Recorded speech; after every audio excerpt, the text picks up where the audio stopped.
2020 के क्वेश्चंस को देखा था, क्वेश्चंस को डिस्कस नहीं किया था। वहां से हमने देखा कि कौन कौन से टॉपिक्स ऐसे हैं। एक मिनट, मैंने अभी लगता है कि मैंने प्रेजेंटेशन भी ऑन नहीं किया है। हाँ, अब ठीक है। तो यहाँ पे हमने गेट 2020 के क्वेश्चंस को देखा था। क्वेश्चंस को देख करके देखा था कि कौन कौन से टॉपिक से कितना क्वेश्चन आता है, कौन सा टॉपिक हमारे लिए कितना इंपॉर्टेंट है। वहां से हमने देखा कि probability, random variable, random process, ये तीन टॉपिक अगर हम कर लेते हैं तो हमारे लिए that's enough at least for this 2 months, कि 2 महीने में हम बहुत ज्यादा नहीं कर पाएंगे अगर, तो कम से कम इतने टॉपिक्स पे हम कमांड कर लें। और इधर अगर फूरियर ट्रांसफॉर्म पे कमांड हो जाएगा तो फिर हमारा जो है एनालॉग मॉड्यूलेशन का पार्ट भी निकल जाएगा। उसके बाद हम लोगों ने जो प्रीवियस ईयर क्वेश्चंस की हेल्प से ये एक सिलेबस हम लोगों ने निकाला था।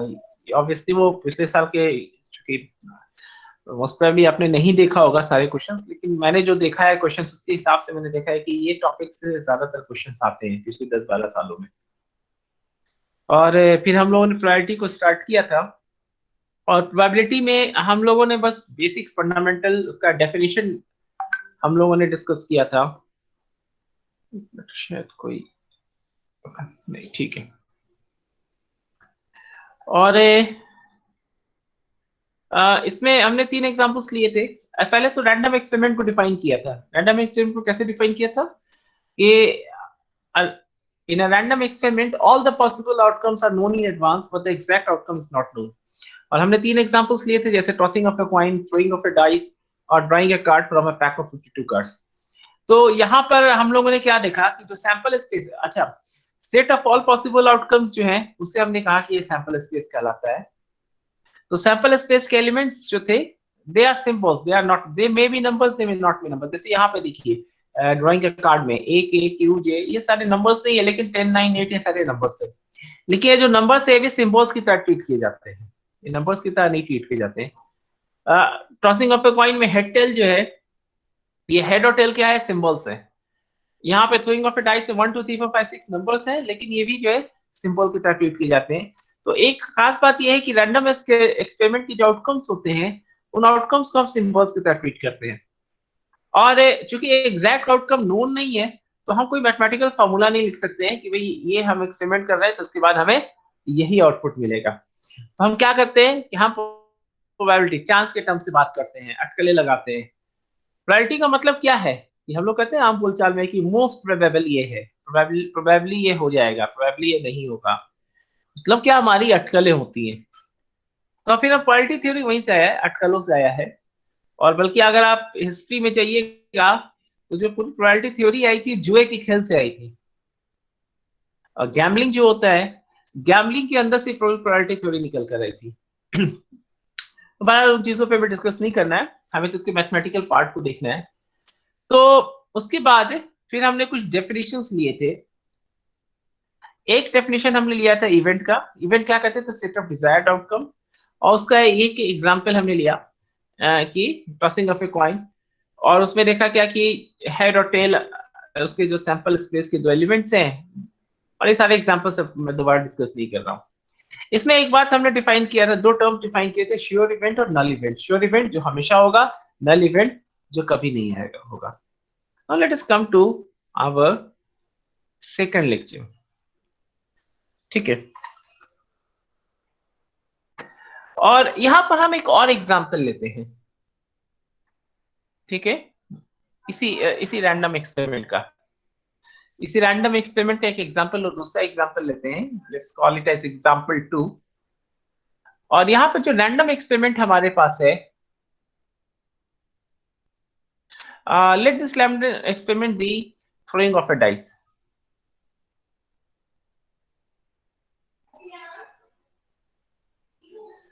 अब अगर थ्रोइंग ऑफ अ डाइस हमारा रैंडम एक्सपेरिमेंट है तो what will be sample space. तो लोग आवाज वगैरह आ रही है ना? Yes sir. अरे हाँ, चलो ठीक है। हाँ, अच्छा, बीच में कुछ क्वेश्चन पूछे, बोलते रहा करो, मुझे लगेगा कि तुम लोग हो, कनेक्टेड हो। नहीं तो कई बार ऐसा होता है कि नेटवर्क चला जाता है और इधर क्लास चलती रहती है। तो थ्रोइंग ऑफ डाइस में क्या सैंपल एक्सेस 1 2 3 4 5 6 तो तुम लोग बताते जाना। हम अलग अलग इवेंट्स डिफाइन करते हैं। ये एक इवेंट लेते हैं जिसमें है इवन नंबर, ठीक है ना। तो अगर ए को हम इवन नंबर लेते हैं तो ए इज इक्वल टू क्या हो जाएगा, बोलो तो बताओ, बोलो। मतलब हमने डाइस फेंका और डाइस को फेंकने पे एक इवन नंबर आ रहा है, तो इट विल बी 2 4 6। अच्छा, इसी तरह से बी एक लेते हैं कि हमें एक ऑड नंबर मिल जाए, तो बी क्या हो जाएगा 1 3 एंड 5। अच्छा, इसी तरह से हम एक सी एक इवेंट लेते हैं कि ये परफेक्ट स्क्वायर हो जाए, तो सी क्या हो जाएगा 1 4, ठीक है। डी एक इवेंट लेते हैं कि हमें एक प्राइम नंबर मिल जाए, तो डी क्या क्या हो जाएगा बोलो, 1 को भी अगर कंसिडर कर ले तो 1 2 3 एंड 5, तो these are the prime numbers, ठीक है। तो ये हमने जो है चार सेट्स डिफाइन कर दिए। अब देखिए what will be A intersection B, now this is a null set. Intersection निकालने का मतलब क्या है, जब हम बात करते हैं इंटरसेक्शन की, तो इंटरसेक्शन का मतलब होता है common elements. Simple set theory से जब हम बात करते हैं इंटरसेक्शन बी, तो इसका मतलब होता है common elements of A and B, ठीक है। Now what is A intersection C, बताइए आप में से कोई बताइए, मुझे पता चले कि आप लोग से। माइक ऑन कीजिए, कोई बताइए what is A intersection C. Null set sir. 4 null intersection C 4 होगा, गुड 4 होगा। Now what is B intersection D, B intersection D 1 हो जाएगा, 3 हो जाएगा, 1 5 ठीक है ना। अब हम इसको फोकस करते हैं। हमारे पास दो इवेंट्स थे ए और बी, और ए और बी का जो इंटरसेक्शन आया वो क्या हो गया, पाई आ गया। इसका मतलब ये हो जाता है, नल सेट आने का मतलब होता है this implies there isn't any element common to both है, कॉमन टू बोथ इवेंट्स, दोनों इवेंट्स को कोई भी एलिमेंट कॉमन नहीं है। और अगर इस तरह के दो इवेंट्स होते हैं तो दोनों इवेंट्स को क्या कहते हैं, सच इवेंट्स आर कॉल्ड, नहीं आप में से कोई बताएगा, आर कॉल्ड डिसजॉइंट इवेंट्स। देखो ये जो डिसजॉइंट जो टर्म आया है वो सेट थ्योरी में भी आता है, और यहाँ पर हम लोग प्रोबेबिलिटी थ्योरी में इस्तेमाल करते हैं। सेट थ्योरी में डिसजॉइंट सेट्स की बात करते हैं और यहाँ पे हम डिसजॉइंट इवेंट्स की बात कर रहे हैं, या फिर एक दूसरा नाम भी है म्यूचुअली एक्सक्लूसिव इवेंट्स। देखो सेट थ्योरी में तो हम ये कहते थे कि दो सेट डिसजॉइंट है या म्यूचुअली एक्सक्लूसिव है उस केस में जबकि दोनों सेट के कोई एलिमेंट्स कॉमन नहीं है। यहाँ पर क्या है कि जो हम डिसजॉइंट इवेंट्स की जब हम बात करते हैं तो ये क्या है कि ये दो इवेंट्स है, ये दोनों एक ही जो है रैंडम एक्सपेरिमेंट से रिलेटेड है, लेकिन इस तरह से है कि दोनों के अंदर कुछ भी कॉमन नहीं है। तो ये टर्म आप लोग याद रखिएगा, म्यूचुअली एक्सक्लूसिव। अच्छा, यहाँ पर एक थ्योरम है, उसे हम लोग देख ले पहले।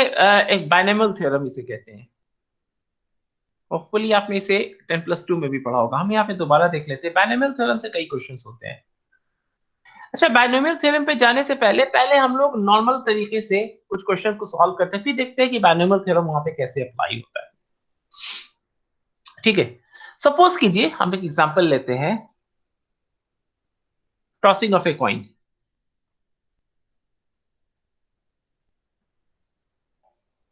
फोर टाइम्स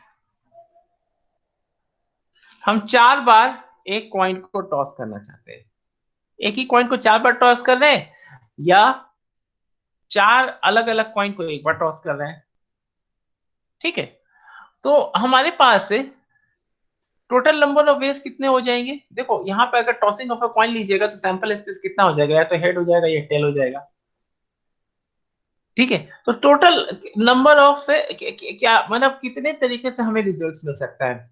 हमें मिल सकता है सब में टेल मिल सकता है, ठीक है ना, 3 टेल के बाद एक हेड मिलेगा, नहीं पहला दूसरा टेल मिलेगा फिर हेड मिलेगा फिर टेल मिलेगा, पहला दूसरा टेल मिलेगा फिर बाकी दोनों हेड मिलेगा।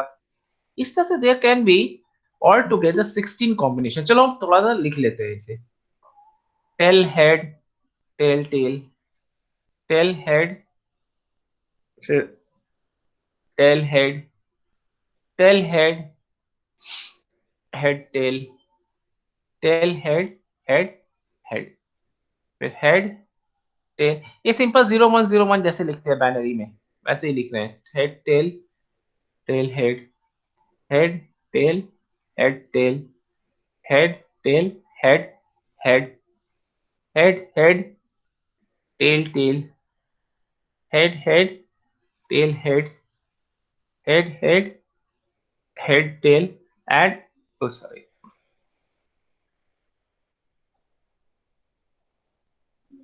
Then head head head head.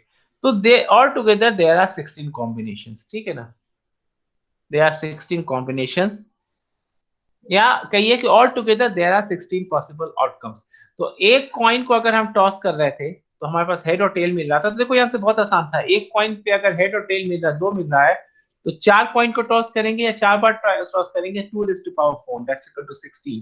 तो जो हमारा सैंपल स्पेस होगा उसमें 16 एलिमेंट्स होंगे, हम डायरेक्टली ऐसे निकाल सकते हैं। अगर इसको हम 10 बार टॉस कर रहे होते तो सैंपल स्पेस में कितने एलिमेंट्स होते? 2 10। तो there are 2 10 possibilities if you are tossing the same coin, a fair coin for 10 number of times। ठीक है, तो ये 16 कॉम्बिनेशन टोटल है हमारे पास। अब आपसे ये पूछ दिया जाए कि बताओ भाई कि क्वेश्चन ये है, चलो क्वेश्चन 1 कर देते हैं। Find the probability that head occurs 2 times, twice, ये ट्वाइस नहीं करते हैं, थ्राइस। क्या प्रोबेबिलिटी है कि हेड 3 बार आएगा? ठीक है, तो हेड 3 बार कहाँ कहाँ आ रहा है देखते जाइए आप। यहाँ पर हेड 3 बार आया, ठीक है, फिर वही फंडा लगाएंगे हम, यहाँ पर हेड 3 बार आया, यहाँ पे हेड 3 बार आया। सिर्फ 3 ही बार ऐसा हुआ कि हेड 3 बार आया, तो प्रोबेबिलिटी जो होगी, now this will be equal to कितना हो जाएगा? 3/6। हम आपको बोले थे ना कि कितने नंबर ऑफ के ये जो इवेंट हमारा है, जो इवेंट की हम बात कर रहे हैं, इस इवेंट पे कितने एलिमेंट्स है? There are only 3 elements in the event. और उसके बाद सैंपल स्पेस में कितने एलिमेंट्स हैं? 16 एलिमेंट्स हैं। तो total number of elements present in event divide by total number of elements present in the sample space. तो 3/16 इज द प्रोबेबिलिटी। अच्छा, इसी में अगर प्रोबेबिलिटी जो आता था कि find the probability that head occurs at least thrice। तो एटलीस्ट थ्राइस में क्या होता बताइए?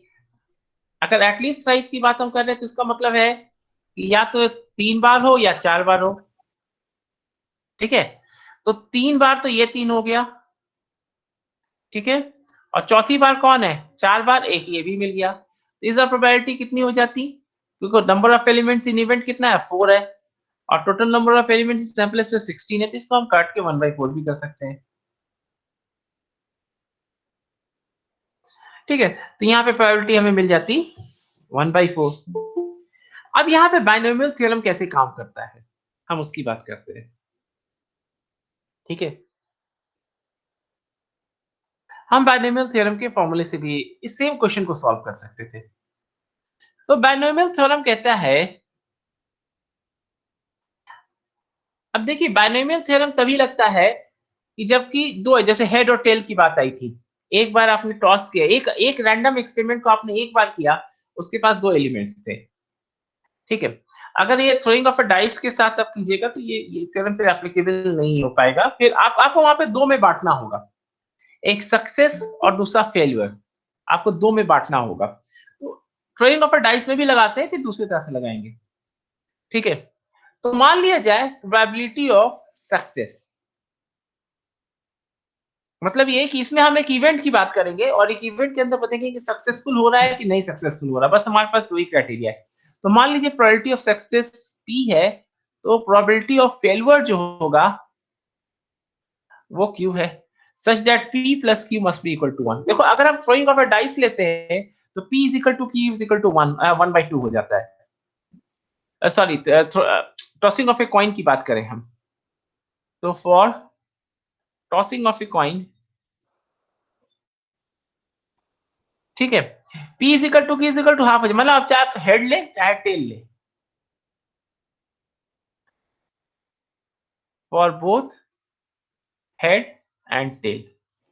मतलब टीम ए ने कहा कि हेड चाहिए, टीम बी ने कहा कि टेल चाहिए, तो दोनों के लिए ही सक्सेस और फेलियर दोनों 50-50 होता है। ठीक है। तो ये कहता है कि अगर किसी रैंडम एक्सपेरिमेंट को आप रिपीट करें, ठीक है, n number of times, if a random experiment is repeated n number of times, हम n number of times इसको रिपीट कर देते हैं, तो उस केस में probability of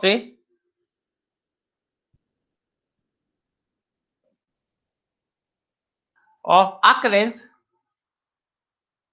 of r successes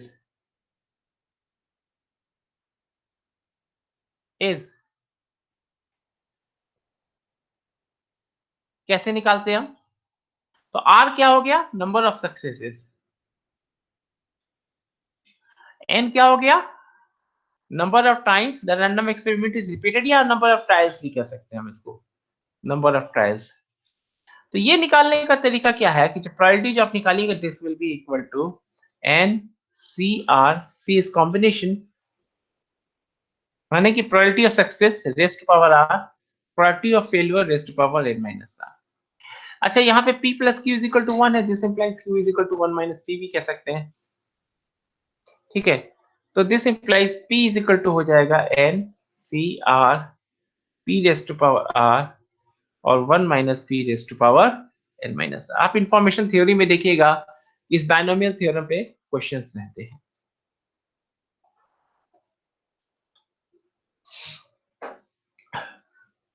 ठीक है। तो यहां से एक फार्मूला मिल गया। अब देखो हम प्रीवियस क्वेश्चन को ही सॉल्व करते हैं बायनोमियल थ्योरम की हेल्प से। तो प्रीवियस क्वेश्चन जो हमारा था, अब हम इसको बायनोमियल थ्योरम से कैसे सॉल्व करेंगे। यहाँ पे पहला क्वेश्चन हम देखते हैं, हमें 3 बार चाहिए था। नंबर ऑफ ट्रायल्स कितना है यहाँ पे, n इज इक्वल टू 4 है, r इज इक्वल टू 3 है। ठीक है, तो ये हो जाएगा n यानी कि 4c3। अच्छा, कॉम्बिनेशन का रूल आपको मालूम होगा, n c r लिखते हैं तो दिस इज इक्वल टू हो जाता है n factorial divide bye r factorial into n minus r factorial. ठीक है। तो जब हम 4c3 कहते हैं तो इसका मतलब हो जाता है 4 फैक्टोरियल डिवाइड बाय 3 फैक्टोरियल और 4 माइनस 3 फैक्टोरियल, तो दिस इज इक्वल टू 4 हो जाएगा। हम उम्मीद करते हैं आप लोग को परमुटेशन और कॉम्बिनेशन मालूम होगा। ठीक है। तो परमुटेशन वहां लगाते हैं, कॉम्बिनेशन वहां लगाते हैं, जबकि ऑर्डर जो होता है वो हमारा जो है वो इंपॉर्टेंट नहीं होता। लेकिन कॉम्बिनेशन जब हम परमुटेशन वहां लगाते हैं जहाँ पे ऑर्डर भी हमारे लिए इंपॉर्टेंट होता है। जैसे एग्जांपल के तौर पे, जैसे अगर आपसे बोला जाए कि एक जगह 10 किताबें रखी हैं, आपको रैंडमली 3 किताब निकालनी है, तो अब आप पहले कौन सी किताब उठा रहे, इससे कोई मतलब नहीं, वो 3 किताब आप कौन सा सेट ऑफ 3 बुक्स क्या है वो इंपॉर्टेंट होता है। वहां पे आप 10c3 लिखिएगा। अगर आपको 10 बुक्स में से 3 बुक्स लेनी है तो आप वहां पे 10c3 बेस में आप पिक कर सकते हैं। लेकिन अगर आपसे ये कहा जाए कि आपको 5 डिजिट दिए जा रहे हैं, लेट्स से 1 2 3 4 5, इससे आपको 3 डिजिट नंबर बनाना है, तो अब यहाँ पे ऑर्डर इंपॉर्टेंट हो जाएगा। तो वहां पे आप कॉम्बिनेशन नहीं लगाएंगे, वहां परमुटेशन लगाएंगे। तो जब आप कॉम्बिनेशन लगाते लिखते हैं एनसीआर, तो इस तरह से लिखते हैं और जब आप परम्यूटेशन लेते हैं NPR लिखते हैं तो this is equal to m factorial divide by n minus r factorial. ठीक है, खैर ये तो परम्यूटेशन कॉम्बिनेशन की बात थी। हम यहाँ देखते हैं 4c3 p raise to power 3 तीन सक्सेसेस चाहिए और q रेज़ टू पावर 1 हो जाएगा। तो 4c3 is 4, p raise to power 3 means 1/2 raise to power 3 और q रेज़ टू पावर 1 का मतलब हो जाएगा 1/2।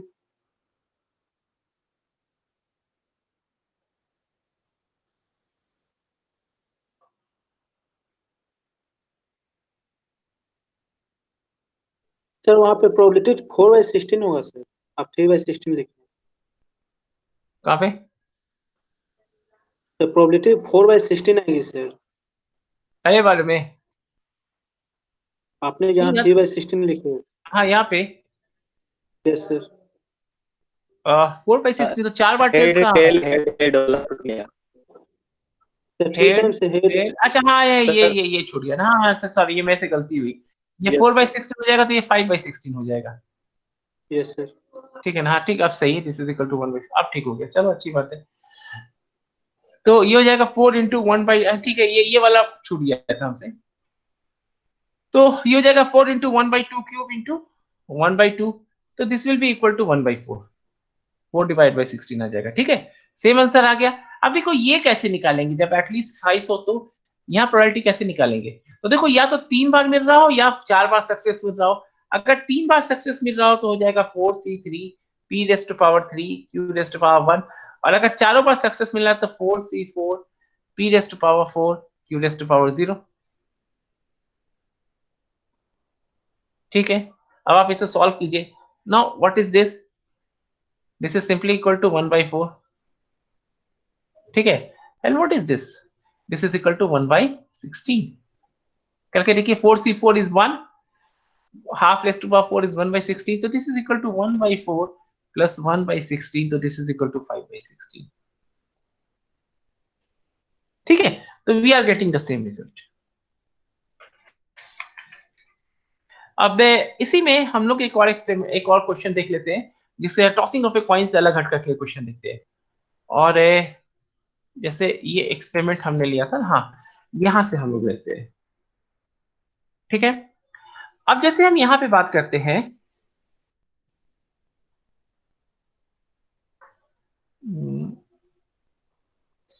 अगर हम यहाँ पे बात करें और सेम बाइनोमियल थ्योरम की अब बात करें,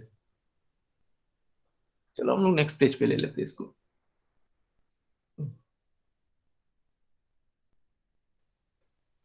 तो यहां पर हमारे पास सैंपल स्पेस में था 1 2 3 4, पूरा नहीं लिख रहे हैं, 5 6, और हम इवेंट सी ले लेते हैं।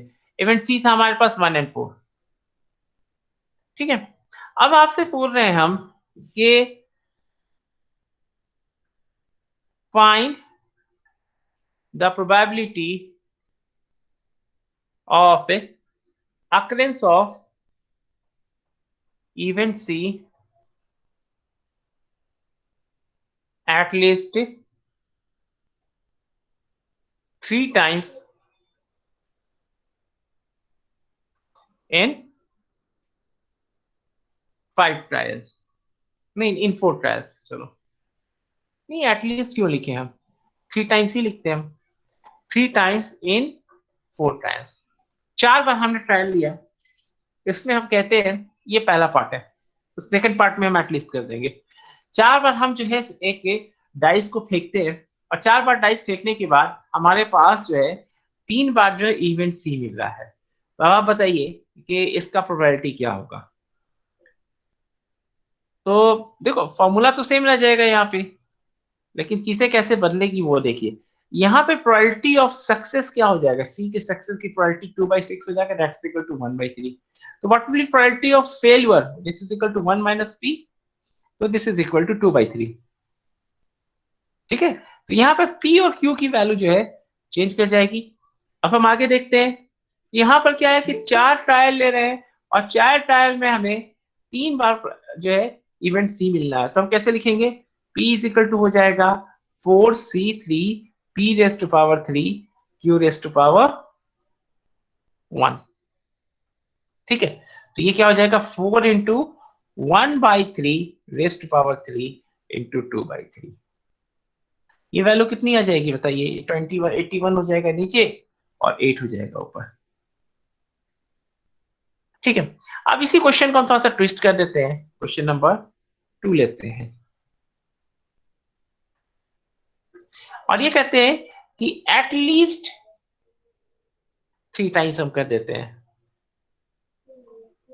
इन 5 ट्रायल्स। चलो पूरा सॉल्व नहीं करेंगे, 5 ट्रायल्स में कम से कम 3 बार आए, तो कम से कम 3 बार का क्या मतलब होता है कि या तो एटलीस्ट 3 टाइम्स का मतलब या तो 3 बार आए या 4 बार आए या 5 बार आ जाए। ठीक है, तो यहाँ पे प्रोबेबिलिटी क्या लिखेंगे हम लोग? अगर 3 बार चाहिए तो 5c3 p⁻3 q⁻1 plus 5c4 p⁻4 q⁻1 plus 5c5 p⁻5। Obviously q⁻0 is 1, तो उसको हम नहीं लिख रहे हैं। तो this will be equal to 5c3 कितना हो जाता है? This is equal to 5 into 3 divide by 2, यही होता है ना? 5 factorial divide by 3 factorial divide by 2 factorial. तो ये इसे काटेगा तो सिंपली 5 इंटू 4 बचेगा, ये सिंपली 2 है, तो 5 इंटू 4 डिवाइड बाई 2। अच्छा ये बताइए, आप लोगों को परमुटेशन कॉम्बिनेशन में तो दिक्कत नहीं होती है? हमें अज्यूम कर रहे हैं कि आप लोगों को आता है। हाँ? नो सर, नहीं क्या दिक्कत होता होता है। नहीं, ठीक है, चलो बेहतर है फिर। तो p रेस्ट टू पावर 3, तो 1/3 रेस्ट टू पावर 3, ये हो जाएगा 2/3 रेस्ट टू पावर 1। नहीं, रेस्ट टू पावर 1 नहीं, रेस्ट टू पावर 2 हो जाएगा अब ना। हाँ, 2 2 2 बार फेल्योर है, तो रेस्ट टू पावर 2। देखो यही सारी चीजें होती ध्यान देने की। Plus 5c4 is simply 5, 1/3 raise to power 4 into 2/3 plus 5c5 is 1 into 1/3 raise to power 5। तो दिस इज इक्वल टू, ये तो कैंसिल हो जाएगा, 2 हो जाएगा। तो देखो यहाँ पे डिनोमिनेटर में आ जाएगा 3 रेस्ट टू पावर 5। आप देख लीजिएगा कितना 243 होता है शायद, तो देख लीजिएगा यहाँ क्या 5 दूना 10, 10 रख 40, 40 हो जाएगा। ये कैलकुलेशन आप लोग देखते जाइएगा, ये हो जाएगा 10 और ये हो जाएगा 1, तो this will be equal to 51 divide by 243। तो this is the probability. Calculation सही है? Yes sir. ठीक है, तो ये समझ में आ गया, ये कॉन्सेप्ट समझ में आ गया आप लोगों को, ये हम किस तरह से निकालते हैं? ठीक है ना? तो आगे बढ़े हम लोग। यस तो ये एक बड़ा Yes, इंपॉर्टेंट sir. टॉपिक है, आगे इंफॉर्मेशन थ्योरी में भी इसको हम इस्तेमाल करते हैं, इस बायनोमियल थ्योरम को। इस तरह से हम कुछ भी लगा सकते हैं। अब जैसे इसी पे आप चलो तुमको डिजिटल क्वेश्चन का, डिजिटल कम्युनिकेशन का एक क्वेश्चन दे देते हैं। अगर आपसे ये कह देते हैं कि एक क्वेश्चन ले लेते हैं, देखो डिजिटल कम्युनिकेशन में क्वेश्चन कैसे होगा। इफ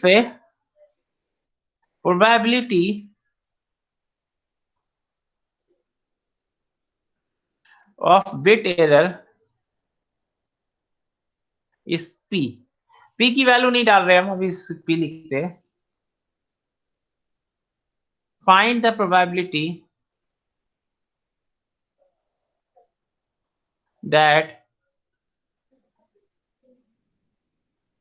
a maximum of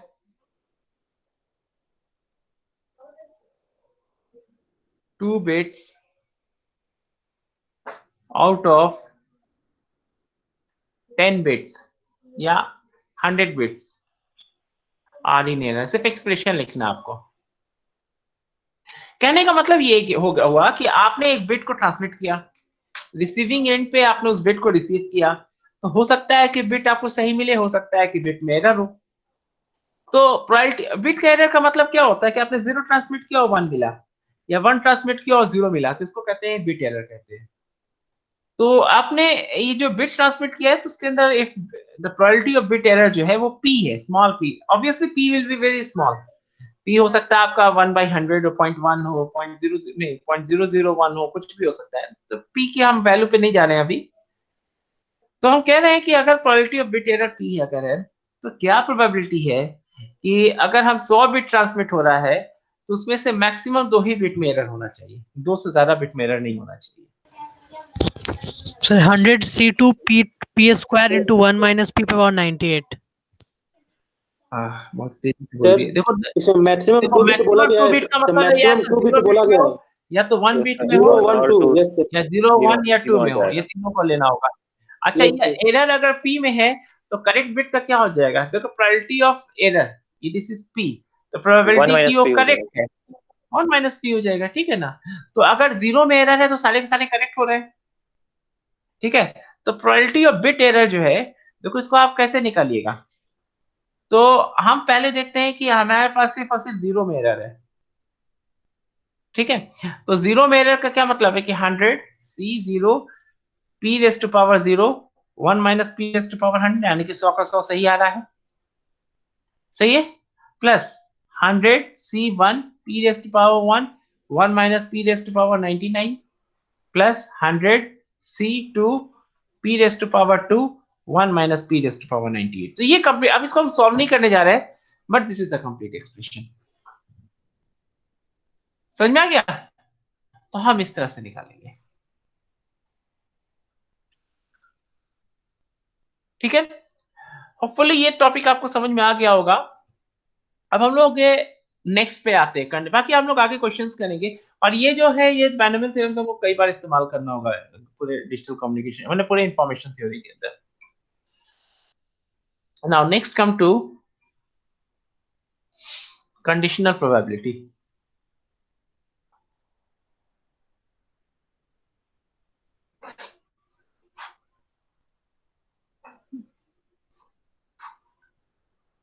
पहले देखते हैं कंडीशनल प्रोबेबिलिटी क्या है, फिर हम लोग बेस थ्योरम की ओर जाएंगे।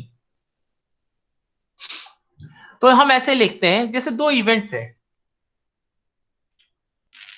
ए एंड बी, ठीक है, दो इवेंट्स हैं, हम ऐसे लिखते हैं पी बी स्लैश ए।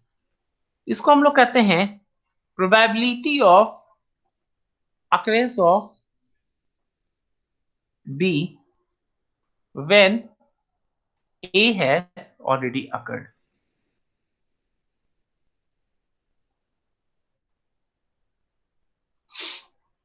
ठीक है, probability of occurrence of B when A has already occurred, ठीक है। अब आप एग्जाम्पल ले लेते हैं, फॉर एग्जाम्पल इवेंट ए हम लेते हैं occurrence of classes in the college, ठीक है ना। बी लेते हैं हम लोग, इवेंट बी लेते हैं पासिंग ऑफ स्टूडेंट्स, ठीक है। तो पहले हम देखते हैं कि क्लास हो गई, क्लास हुई है कॉलेज में रेगुलर वे में, अब बच्चे पास कितना कर रहे हैं। तो ये बताइए दोनों एक दूसरे पे डिपेंड करता है कि नहीं करता है? ऑब्वियसली कि क्लासेस ज्यादा हो रही हैं तो बच्चे ज्यादा पास कर रहे हैं, क्लासेस होती ही नहीं है तो बच्चे कम पास कर रहे हैं। हम आपका केस की बात नहीं कर रहे हैं, हम एक जनरल बात कर रहे हैं, ठीक है। आप लोग कहिएगा कि हम तो ऐसे ही पूरे बीटेक निकाल लिए, लेकिन एक जनरल बात अगर हम करें तो अगर क्लासेस ज्यादा हो रही हैं तो बच्चे ज्यादा पास कर रहे हैं, क्लासेस ज्यादा नहीं हो रही है तो बच्चे नहीं पास कर रहे हैं, तो या कम पास कर रहे हैं। तो ये जो probability of occurrence of B when A has already occurred, ये कहलाएगा कंडीशनल प्रोबेबिलिटी, ठीक है। अब यहाँ पर एक बात ये होती है कि एक एक बात तो ये भी हो सकती है कि भाई बी ए पे डिपेंड ही नहीं करता है। जैसे बी ए पे नहीं डिपेंड करता है मतलब क्या हो जाएगा, जैसे हम कहें कि अगर फॉर एग्जांपल एक दूसरा एग्जांपल ले रहे हैं, हम दूसरे इवेंट्स के ले रहे हैं, ए है occurrence of classes in let's say BC Bhagalpur, और बी हम कह देते हैं passing of students at MIT, ठीक है। तो अब जाहिर सी बात है भागलपुर में क्लासेस हो रही है तो एमआईटी के लड़कों को क्या फर्क पड़ रहा है इससे। तो ये दोनों इवेंट एक दूसरे से कोरिलेटेड नहीं है। तो इस केस में क्या हो जाएगा कि probability of occurrence of B when A has already occurred this is simply equal to probability of occurrence of B, ये से कोई मतलब ही नहीं है। मेरी बात समझ में आ रही है? देखो यहां पर क्या होगा कि probability of occurrence of B when A has already occurred this will have some significance, लेकिन यहां पर क्या है कि बी तो अकर हो रहा है उतना ही होगा, ए हो रहा है, क्या हो रहा है, कैसे हो रहा है, उससे बी को कोई मतलब ही नहीं है। तो probability of occurrence of B when A has already occurred that will be simply equal to probability of occurrence of B। भाई जितना पास कर रहा था वो कर रहा है, हमको A से तो कोई मतलब ही नहीं है। तो इस केस में हम क्या कहेंगे कि A and B are statistically independent events।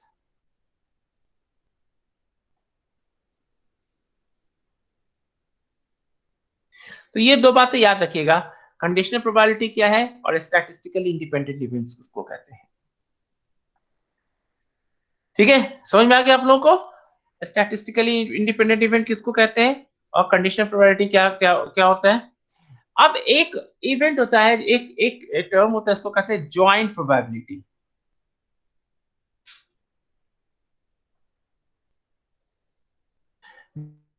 Probability का मतलब होता है probability of occurrence of A and B. A भी अकर कर रहा है, बी भी अकर कर रहा है। अब इसका मतलब ऐसे समझ जाइए, मान लिया हम पहले एग्जांपल लेते हैं ये वाला, एमआईटी के अंदर क्लास हो रही है और एमआईटी के अंदर बच्चे पास कर रहे हैं कि नहीं कर रहे हैं। तो क्लास हो गई, क्लास होने के बाद भी जरूरी थोड़ी सारे के सारे पास कर जाएंगे। तो जो बच्चे क्लास कर रहे हैं उसमें से कितने पास कर रहे हैं, तो स्टूडेंट्स कितने पास कर रहे हैं, तो ए अकर हो गया, अब बी अकर हो रहा है, दोनों की ज्वाइंट ज्वाइंट प्रोबेबिलिटी क्या होगी। तो इसको हम कैसे निकालेंगे, इसको तो पहले निकालेंगे कि ए अकर हुआ है कि नहीं। भाई पहले निकालो कि ए अकर हुआ कि नहीं। चलो ए अकर हो गया। अब जबकि ए अकर हो गया है, बी हो रहा है कि नहीं हो रहा है।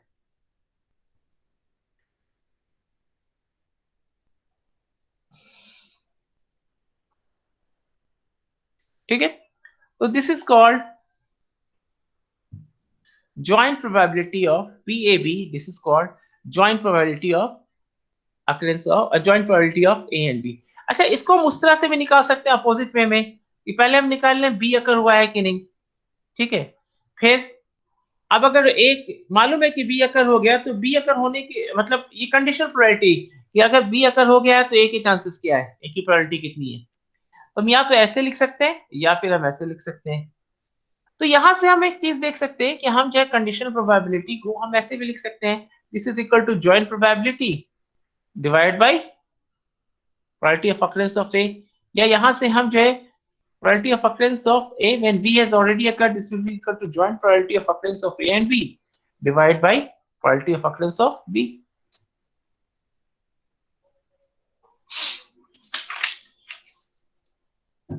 अब ये क्यों बता रहे हैं, क्योंकि इसके आगे फिर बेस थ्योरम आएगा। अब देखिए, अगर आपको दिया हो एक छोटा सा एक केस देखते हैं हम लोग कि if P A P B, ठीक है, और P B slash A are given, find P A slash B. अब इसका मतलब क्या हुआ, अब इसको इसी सेम एग्जांपल से लेते हैं। आपको दिया हुआ है कि क्लासेस होने की प्रोबेबिलिटी कितनी है, आपको यह भी दिया हुआ है कि बच्चों के पास करने की प्रोबेबिलिटी कितनी है, और आपको यह भी दे दिया जाए कि क्लासेस होती है तो बच्चों के पास करने की प्रोबेबिलिटी कितनी है। अब आपसे ये पूछा जा रहा है ए क्या है, क्लास होना, बी क्या है, बच्चों का पास होना, बी ऑब्लिक ए क्या, कंडीशनल प्रोबेबिलिटी बी ए, मतलब क्या है कि probability of passing of students when the classes has occurred. तो अब आपसे ये पूछा जा रहा है कि अच्छा भाई बताओ कि ये तो हो गया कि बच्चा पास कर गया अगर क्लास हुई है। तो अभी बोला है कि अगर मान लिया जाए कि बच्चा पास हुआ है, ये आपको मालूम है, तो क्या प्रोबेबिलिटी है कि क्लास हुई थी, उसको उलट के पूछा जा रहा है। यहां हम कह रहे थे क्लास हुई थी, तो उस क्लास के बाद बच्चा कितना पास कर रहा है, यहां हम क्या बोल रहे हैं बच्चा पास कर चुका है। अब बताओ कि क्या प्रोबेबिलिटी है कि क्लास हुई थी, आपसे उलट के पूछा जा रहा है। आप ऐसे समझ लीजिए इसको दूसरे एग्जांपल से कि हमारे पास दो तीन बॉक्सेस है, ठीक है, हमारे पास तीन बॉक्सेस हैं ए बी एंड सी, और तीन बॉक्सेस में let's say 7 white ball, 3 red ball, 5 white ball, 5 red ball, 1 white ball and 4 red ball ऐसे रखे हुए। और इन तीन बॉक्सेस में से किसी एक बॉक्स से हमने कोई बॉल निकाला और वो बॉल रेड निकल गया। ठीक है, अब देखो यहां पर हम इसको अगर डिफाइन करेंगे, मान लिया जाए कि बल्कि ऐसे लिखते हैं B1 B2 B3, ये 3 बॉक्सेस है। ठीक है, तो probability of occurrence of white when B1 has been selected, तो ये क्या हो जाएगा, सिंपली 7/10 हो जाएगा। तो बहुत इजीली निकाल सकते हैं। अगर B1 में से व्हाइट निकालना है तो 7/10 हो जाएगा। अगर B2 में से व्हाइट निकालना है, अगर आप रैंडमली हाथ डाल के निकाल रहे हैं, तो B2 में से व्हाइट बॉल निकलेगा, इसकी प्रोबेबिलिटी 5/10 हो जाएगा। और B3 में से व्हाइट बॉल निकलेगा, इसकी प्रोबेबिलिटी हो जाएगा 1/5। ठीक है, और ये दिया जा रहा है कि B1 B2 B3 में से रैंडमली आप किसी में से भी निकाल सकते हैं, तीनों एक ही प्रोबेबल है। तो B1 और B2 और B3 अगर तीनों एक ही प्रोबेबल है, तीनों की प्रोबेबिलिटी बराबर है, तो 1/3 1/3 1/3 हो जाएगी प्रोबेबिलिटी। तो probability of occurrence of white ball को आप ले सकते हैं। Probability of occurrence of white ball आप ऐसे निकाल सकते हैं कि भाई हमने B1 लिया, तो B1 मतलब अगर आप इसमें से आप probability of occurrence of white ball, कि भाई हमें मालूम नहीं किस बॉक्स से निकालना, हमने रैंडमली तीनों में एक बॉक्स में से, किसी एक बॉक्स में से हमने एक बॉल निकाला, क्या प्रोबेबिलिटी है कि वो व्हाइट होगा। ठीक है, गुड। तो ये हम कैसे निकालेंगे, हम पहले क्या करेंगे कि पहले देखेंगे कि हम B1 को लिए हैं। ठीक है, B1 को लेने की प्रोबेबिलिटी क्या है, अब B1 ले लिया तो B1 में से व्हाइट बॉल मिलने की प्रोबेबिलिटी क्या है। ठीक है, प्लस हमने B2 को लिया, फिर B2 में से व्हाइट बॉल मिलने की प्रोबेबिलिटी क्या है। ठीक है, फिर हमने B3 को लिया और B3 में से व्हाइट बॉल मिलने की प्रोबेबिलिटी क्या है। ये तो आप ऐसे निकाल लेंगे, एग्रीड, यहाँ पे कोई प्रॉब्लम नहीं है। अब आपसे लेकिन ये क्वेश्चन पूछ दिया जाए कि भाई देखो तुम्हारे पास व्हाइट बॉल आ चुका है, हाथ में तुम्हारे व्हाइट बॉल है, तुम ये बताओ कि क्या प्रोबेबिलिटी है कि ये बॉक्स B1 से निकला था। बात समझ आ रही है आप लोग को, क्वेश्चन समझ में आ रहा है? कि आपके पास व्हाइट बॉल आ गया। ठीक है, पहले पहले केस में क्या था, हमने निकाला कि आपको व्हाइट बॉल मिलने की प्रोबेबिलिटी क्या है। तो कैसे निकाला, B1 हम सिलेक्ट कर रहे हैं, इसकी प्रोबेबिलिटी क्या इनटू अगर B1 सिलेक्ट कर लिया तो उससे व्हाइट बॉल कितना, मतलब यहाँ पे हम क्या निकाल रहे हैं, यहाँ पे हम ज्वाइंट प्रोबेबिलिटी निकाल रहे हैं व्हाइट बॉल और B1 का। यहाँ पे ज्वाइंट प्रोबेबिलिटी निकाल रहे हैं हम व्हाइट बॉल और B2 का, और यहाँ पे हम ज्वाइंट प्रोबेबिलिटी निकाल रहे हैं व्हाइट बॉल और B3 का, और तीनों की ज्वाइंट प्रोबेबिलिटीज को ऐड कर देंगे, हम we will get the total probability for the white ball. आप क्वेश्चन को घुमा के पूछ रहा है, घुमा के ऐसे पूछा कि भाई ये बताओ कि हमें तो ये मालूम है कि व्हाइट बॉल आ गया हाथ में, अब बताओ कि ये व्हाइट बॉल B1 से निकला था, इसकी प्रोबेबिलिटी क्या है। तो आप कैसे निकालोगे, तो देखिए आप, हाँ बोलो, बताओ आप में से कोई बताओ।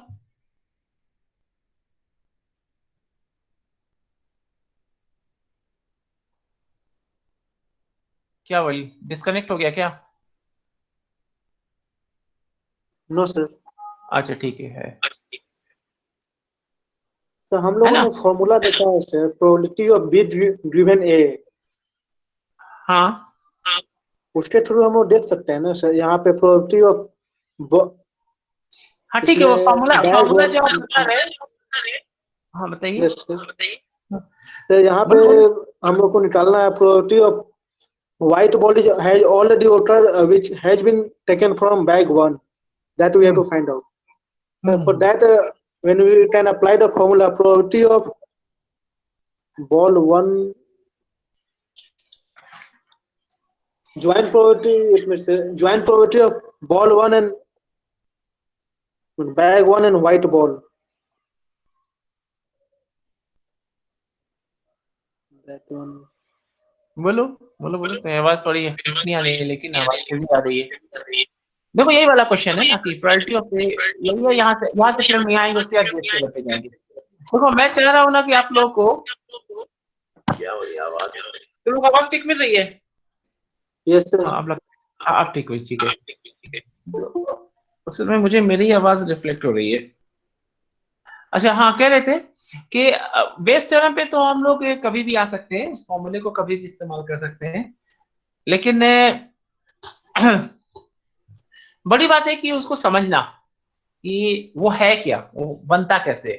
देखो फॉर्मूला रटोगे तो बड़ा मुश्किल हो जाएगा, तो समझना कि वो है क्या, आखिर बेस थ्योरम डील किसको करता है, हैंडल किसको करता है वो। तो देखो यहाँ पर ये फर्स्ट पार्ट समझ में आ गया कि अगर आपको हम तीन बॉक्सेस हैं, तीनों की प्रोबेबिलिटी दी हुई है, हम रैंडमली किसी भी बॉक्स से कोई एक बॉल निकालते हैं तो प्रोबेबिलिटी क्या होगी कि व्हाइट, वो जो बॉल है व्हाइट बॉल है। अब मेरा क्वेश्चन ये है कि अगर वो बॉल व्हाइट है तो क्या प्रोबेबिलिटी थी कि वो बॉक्स B1 से ड्रॉ किया गया था, ये क्वेश्चन है। तो निकालने का तरीका क्या है कि देखो सबसे पहले हम क्या निकालेंगे, हम ज्वाइंट प्रोबेबिलिटी निकाल लेंगे B1 की और व्हाइट बॉल की। Now this can be obtained in two ways. First way is that कि आपको व्हाइट बॉल मिला प्रोवाइडेड कि बॉक्स B1 था into probability of occurrence of B1, और दूसरा तरीका यह है कि आपको बॉक्स B1 मिला, अरे ठीक है, आपको प्रोवाइडेड कि ball was white into probability of occurrence of white ball. भाई जॉइंट प्रोबेबिलिटी निकालने के तो दोनों तरीके हैं, ठीक है। तो देखो ये हमारे दिया हुआ, ये गिवन है, ये भी गिवन है, ये जो है ये हमने यहां से कैलकुलेट कर लिया। तो अब हम ये निकाल सकते हैं, बोलिए। तो यहां पर जो एक्सप्रेशन है occurrence of B1 when white ball has already been obtained, so this will be simply equal to probability of occurrence of white ball from B1 into probability of occurrence of B1 divided by probability of occurrence of white ball।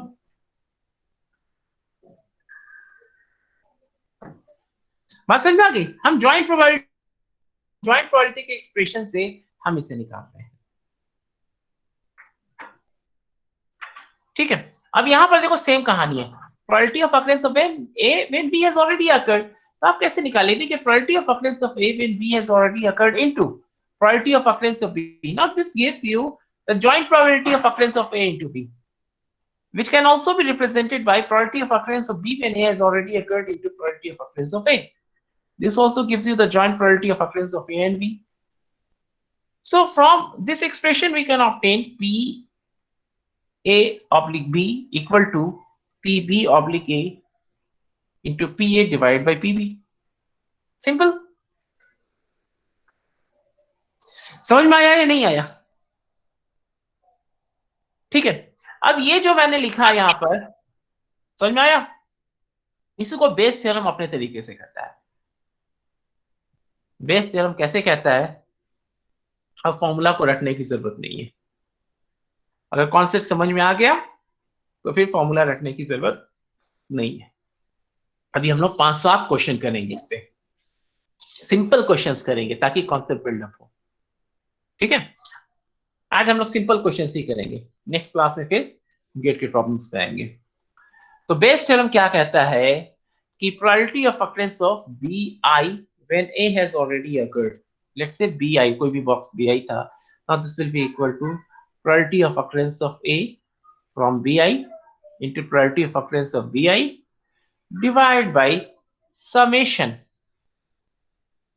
Summation क्या हो जाएगा, बल्कि इसको ऐसे लिखना चाहिए, probability of occurrence of ए।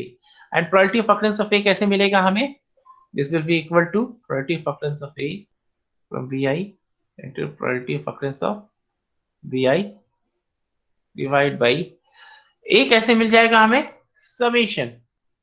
मान लिया जाए कि आई 1 से n तक जा रहा है, आई नहीं इसको j कह रहे थे, j is equal to 1 to n है, ठीक है। तो probability of occurrence of A bj into probability of occurrence of bj। आप बोलिएगा कैसे हुआ, ऐसे हुआ। यहां पर अगर आप समेशन के टर्म्स में लिखे तो ऐसे लिख सकते हैं आप, यहाँ पे समेशन के टर्म्स में लिखे तो PW कैसे निकल के आया है, ठीक है, summation j is equal to 1 to 3 p probability of occurrence of W from box J into probability of occurrence of box J। तो यही काम हमने यहां पर किया है, ठीक है। तो this is what Bayes theorem is all about. इसको रटिएगा बिल्कुल भी नहीं, इसको समझिएगा, ठीक है। तो हम लोग कुछ क्वेश्चंस कर लें, कुछ क्वेश्चंस करने के बाद फिर हम लोग आगे बढ़ेंगे।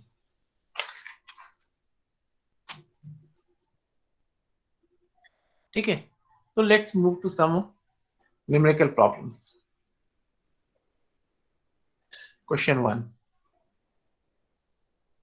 आप लोग लिखते जाइए मेरे साथ साथ। आउट ऑफ 20 बल्ब्स, अच्छा एक बात का याद रखिएगा, ये जो प्रायोरिटी का क्वेश्चन है, ये जो है आप लोगों को जो 15 मार्क्स का क्वेश्चन आता है एप्टीट्यूड में, जिसमें एप्टीट्यूड का क्वेश्चन भी आता है, एप्टीट्यूड में भी कई बार प्रायोरिटी का क्वेश्चन पूछ दिया जाता है और इसी तरह का क्वेश्चन पूछा जाता है। Poor or defective?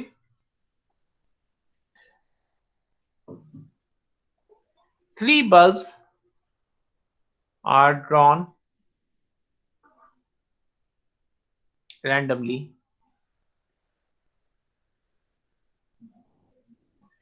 What is the probability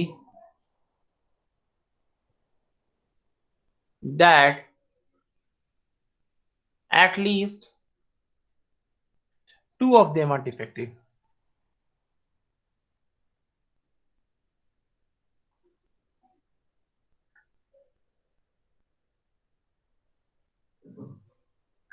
How will you solve this?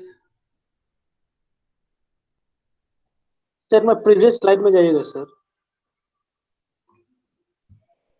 बोलो, कुछ करेक्शन करना है क्या?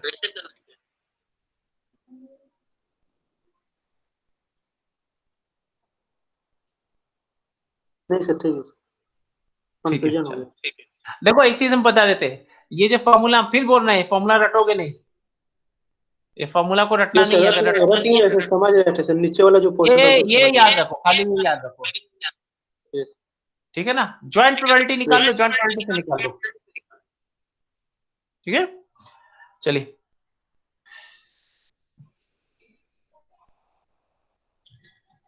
बेस्ट थ्योरम का जो एक्सप्रेशन है वो भी हम आज तक हमको याद नहीं हुआ, बस हमको, हम जब भी क्वेश्चन सॉल्व करते हैं वो पीए निकाल लेते हैं पहले, उसके बाद वो फॉर्मूला पे कभी नहीं सेट किए आज तक।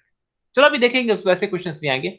अब देखो बोला 20 बल्ब्स है, 4 are defective, 3 are drawn randomly, what is the probability that at least 2 of them are defective? At least 2 का मतलब ये है कि कम से कम 2 हो, मतलब 2 डिफेक्टिव हो या 3 डिफेक्टिव है, ठीक है? How will you solve this?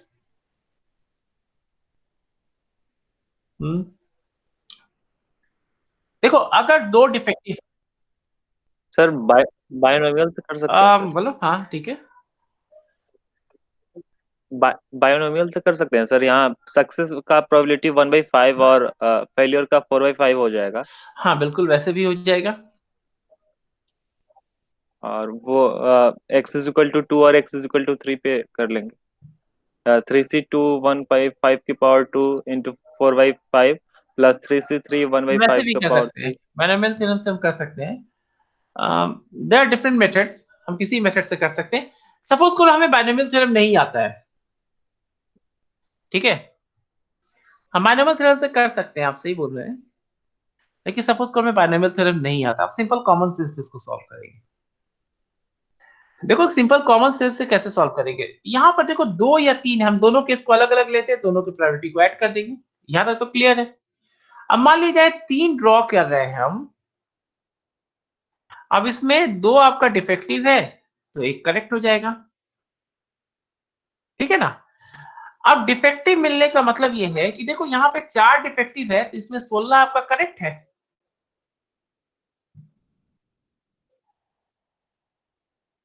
सही है? समझ में आ रही बात? तो 4 में से 2 डिफेक्टिव आना है यानी कि 4c2, और 16 में से 1 करेक्ट आना है यानी 16c1 डिवाइड बाई 20 में से आपको 3 ड्रॉ करना है तो 20c3। तो ये हो गया total number of ways in which the bulbs can be drawn, और ये हो गया कि उसमें से 2 डिफेक्टिव मिले और उसमें से कोई एक जो है सही मिल गया, ठीक है? अगर आपको ये भी नहीं मालूम है, चलो ये भी नहीं मालूम है आपको, ये तो देखो आपको 3 बार आपने ड्रॉ किया है, तो 3 बार ड्रॉ किए में ये हो सकता है कि आपको तीनों डिफेक्टिव डिफेक्टिव डिफेक्टिव मिले, आपको डिफेक्टिव डिफेक्टिव करेक्ट मिले, डिफेक्टिव करेक्ट डिफेक्टिव मिले, फिर डिफेक्टिव करेक्ट करेक्ट मिले, correct defective defective, correct defective correct, correct correct defective and correct correct correct. ये आपके 8 पॉसिबिलिटीज है। तो एटलीस्ट 2 आपको डिफेक्टिव मिले, यानी एक बार ऐसे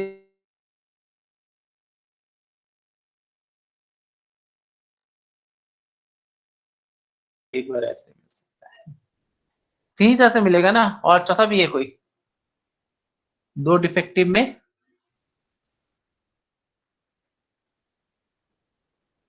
नहीं 3 तरह से ऐसे मिल सकता है।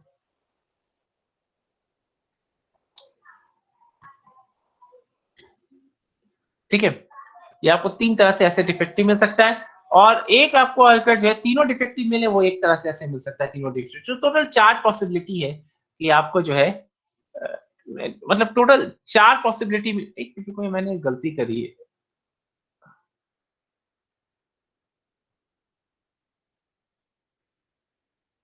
तो ठीक है सर, 1331।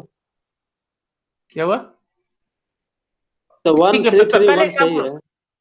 नहीं, ठीक है ठीक है सही है। तो अभी हम इसको 3 की Yes. बात नहीं करते, अभी हम सिर्फ 2 की बात करते हैं। तो 3 बार मिल रहा है ना ऐसा। तो ये 3 तरीके से हमको मिल सकता है। उसके बाद क्या है, ये 3 तरीका मिल रहा हमें।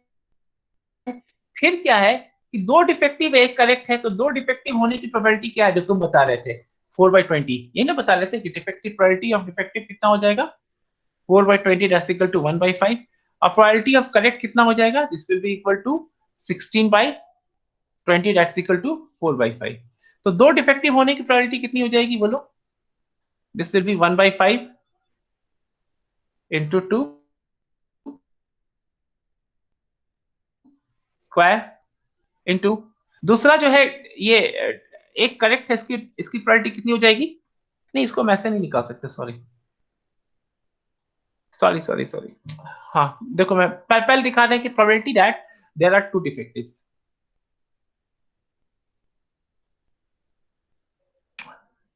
एक बहुत सिंपल तरीके से चल रहे हैं, ये सबसे सिंपलीफाइड बाद में फॉर्मूला अपनाएंगे। चलो ठीक है, वो सब जो कुछ बताया उसको रहने दो, अभी एकदम सबसे सिंपल तरीके से बता रहे हैं। आपके पास 3 चांसेस है। अच्छा, पहला उठाया, पहले ही डिफेक्टिव हो गया। ठीक है, हमने पहला उठाया और पहले ही डिफेक्टिव हो गया, तो इसकी प्रोबेबिलिटी कितनी थी, 4/20 की प्रोबेबिलिटी थी। सही है, फॉर्मूले पे हम बाद में आएंगे, पहले हम डायरेक्ट लिखते हैं। भाई पहला उठाया, पहले ही डिफेक्टिव मिल गया, इसकी प्रोबेबिलिटी कितनी थी, 4/20 थी, इनटू दूसरा उठाया और वो भी डिफेक्टिव था। अब एक तो निकल चुका है, तो बचा कितना पीस इसमें, 19। हमको कोई फॉर्मूला नहीं मालूम, हमको परम्यूटेशन भी नहीं मालूम है, हमको कॉम्बिनेशन भी नहीं मालूम है, और हमको बाइनोमियल थ्योरम भी नहीं मालूम है, कुछ भी नहीं मालूम। हम उस केस के लिए आपको बता रहे हैं तरीका। फिर दूसरा उठाया, वो भी हमको डिफेक्टिव मिल गया। तो अब देखो, डिफेक्टिव 4 में से 3 ही बचा था, तो उसकी प्रोबेबिलिटी कितनी होगी, 3/90। तीसरा उठाया, तो तीसरे उठाया तो सिर्फ 18 ही पीस बचा इसमें, और वो हमको करेक्ट मिल गया। तो अब करेक्ट कितना था इसमें, 16 बचा हुआ था, 18 में से 16 करेक्ट था। एक तो ये हो गया, प्लस पहला उठाया वो डिफेक्टिव मिला, तो 4/20 इंटू दूसरा उठाया वो करेक्ट मिला, तो करेक्ट के लिए 16 हो जाएगा, 16/19 इंटू तीसरा उठाया और वो डिफेक्टिव मिला, तो 3/18 प्लस तीसरा ऑप्शन क्या हो सकता है, पहला हमें करेक्ट मिल जाता है 16/20, अब दूसरा हमें डिफेक्टिव मिलता है 4/19, तीसरा हमें वो भी डिफेक्टिव मिलता है, तो 3/18। तो इसको सिंपली ऐसे भी लिख सकते हैं, 3 into 4 into 3 into 16 divide by 20 into 19 into 18।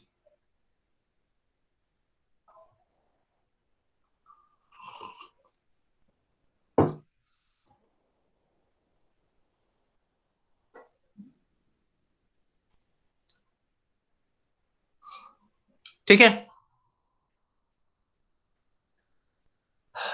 हमें कोई फॉर्मूला नहीं मालूम है, तब ये प्रोबेबिलिटी होगी कि हमारे पास 2 डिफेक्टिव मिल रहा है। समझ में आ गया कैसे किया, क्लियर है? हाँ ना, कुछ तो Yes, बोलो sir. भाई। Yes sir. ये समझ में आ गया। देखो, ये लेमैन को समझाने के लिए बोल रहे हैं हम, इसलिए बता रहे हैं आपको इस तरह से कि आपको कुछ नहीं आता, आप सब भूल चुके हैं, तब आप कैसे सॉल्व कीजिएगा। ये तरीका है सिंपल, हमने कॉमन सेंस अप्लाई किया कि भाई 3 तरीके से हो सकते हैं, defective correct, defective correct defective या करेक्ट डिफेक्टिव डिफेक्टिव। हम पहला उठा रहे वही डिफेक्टिव हो गया, तो क्या 4/20 तो निकल चुका। अब 19 बॉल में से हमको कोई 3 में से मिलने की प्रोबेबिलिटी 3/90। अब 18 बचा 18 में, अब 16 में से हमको कोई लेना है तो उसकी प्रोबेबिलिटी कितना, 16/18 एंड सो ऑन। तो ये कोई भी वैल्यू आएगी, हम अभी सॉल्व नहीं कर रहे हैं। दूसरा तरीका ये था, ये तो मेथड 1 हो गया जो कि एकदम लेमैन की तरह है। मेथड 2 पे हम आते हैं। मेथड 2 क्या है, ये 4 डिफेक्टिव है, 4 में से हमें 2 निकालना है, तो 4C2 तरीके से निकाल सकते हैं। 16 में से 1 निकालना है तो 16C1 तरीके से निकाल सकते हैं। और फिर क्या है कि 20 में से हमें कोई 3 पिक करना है तो 20C3। तो कितने ट्रायल्स हो सकते हैं, वो मतलब कितने पॉसिबल, ये हमने उस तरह से लिया कि कितने हमारे एलिमेंट्स ऑफ द इवेंट्स हो सकते हैं और कितने सैंपल स्पेस में एलिमेंट्स हो सकते हैं। तो 4C2 कितना हो जाता है, 4 × 3/2 हो जाता है, ये तो into 16 हो जाएगा। डिवाइड बाई ये हो जाता है 20 × 19 × 18 डिवाइड बाई 3 × 2। ठीक है, तो 2 and 2 will get cancelled out. This will be equal to 3 × 4 × 3 × 16 divided by 20 × 19 × 18. देखो again we are getting the same result. आ रहा है या नहीं आ रहा है? Yes sir. आ रहा है ना? तो ये थोड़ा सा अगर मुझे कॉम्बिनेशन आता है तो चलो यहां से मैंने निकाल लिया। अब जैसे 2 के लिए निकाल रहे हैं वैसे 3 के लिए निकाल सकते हैं, वो एक अलग सी कहानी है। अब तीसरा आप क्या बोल रहे थे कि बायनोमियल थ्योरम लगा सकते हैं, कौन बोला था बायनोमियल थ्योरम के लिए? यस सर, मैं बोल रहा था सर। ठीक है, तो बायनोमियल थ्योरम भी जो है हम बिल्कुल लगा सकते हैं। तो बायनोमियल, चलो यही पे इसी कोशिश करते इसी पेज पे बता दें। अब देखिए बायनोमियल थ्योरम के लिए क्या है कि अब 2 बातें होंगी, probability of defective 1/5, let's call it as p and this is equal to 1 - p। ठीक है, पहले हम एक्सप्रेशन के टर्म से बात करते हैं। तो हमारे पास NC मतलब हमारे पास क्या है, नंबर ऑफ ट्रायल्स कितना, NCR ऐसे ही लेते हैं ना। हमें 2 सक्सेसेस चाहिए, इस केस में सक्सेस क्या है कि खराब मिल जाए। ठीक है, तो हो जाएगा 3C2 right, NCR into P raised to power कितना होना चाहिए 2, 1 - P रेस्ट टू पावर 1। ये आप कह रहे थे। ठीक है, हम देखते हैं लगता है कि नहीं लगता है, इसको देख लेते हैं, हो सकता है लग जाए, हो सकता है नहीं लगे, आई एम नॉट श्योर। तो यहां पर P क्या है, सक्सेस होने के मतलब वो खराब मिलने के प्रोबेबिलिटी कितनी है 1/5। और एक बहुत अच्छा आपने देखा है, और यहां पर हम लोग देखेंगे कि क्यों एरर आया है। आपने बहुत अच्छा किया, ये पॉइंट पुट किया, क्योंकि ये मतलब मुझे ध्यान में नहीं था कि ये मुझे बताना है कि ये क्यों नहीं लगेगा। अच्छा चलिए इसी बहाने ये भी हम डिस्कशन कर लेंगे। Into 4/5, no you are not getting the correct answer. Sir 3C3 भी होगा क्या, एटलीस्ट 2 हम डिफेक्टिव खोज रहे हैं सर, 20C2 हम लेंगे ना। नहीं हम क्या करें, एन या नंबर ऑफ ट्रायल्स। हम लोग बायनोमियल थ्योरम कैसे लेते हैं भाई, number of trials divide by number of successes, यही ना है। Yes sir. क्यों नहीं लग रहा है, देखो ये बहुत अच्छा सवाल है कि बायनोमियल थ्योरम यहाँ पे गलत लग रहा है। बायनोमियल थ्योरम हमने सही लगाया लेकिन यहाँ पे इसका आंसर गलत आ रहा है। क्यों गलत आ रहा है, इसका मतलब है कि binomial theorem is not applicable here. अब क्यों नहीं एप्लीकेबल है, ये एक बड़ा सवाल है। हाँ बोलो। यहाँ 3C3 भी तो होगा सर। 3C3 लगा है, 3C2 होगा ना, 3 में से 2 चाहिए हमें भाई, 2 ही बल्ब खराब चाहिए ना हमें सर। एटलीस्ट हाँ, तो एटलीस्ट अभी 3 की बात नहीं करनी, यहाँ भी तो हमने कैलकुलेट सिर्फ 2 डिफेक्टिव के लिए किया है। ये 2 डिफेक्टिव के लिए हमने कैलकुलेट किया, 3 वाला तो किया ही नहीं अभी।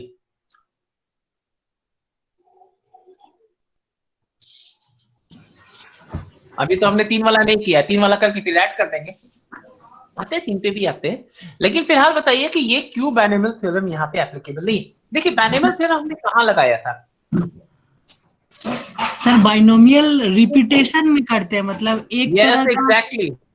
और इसमें क्या है कि इसमें रिपीटेशन नहीं कर रहा है, इसमें एक निकाल दिए उसी कंटेनर में से फिर दूसरा निकाल रहा है, तो यहाँ पे रिपीटेशन नहीं हो रहा है। यहाँ पे रिपीटेशन नहीं हो रहा है, सही बताएं।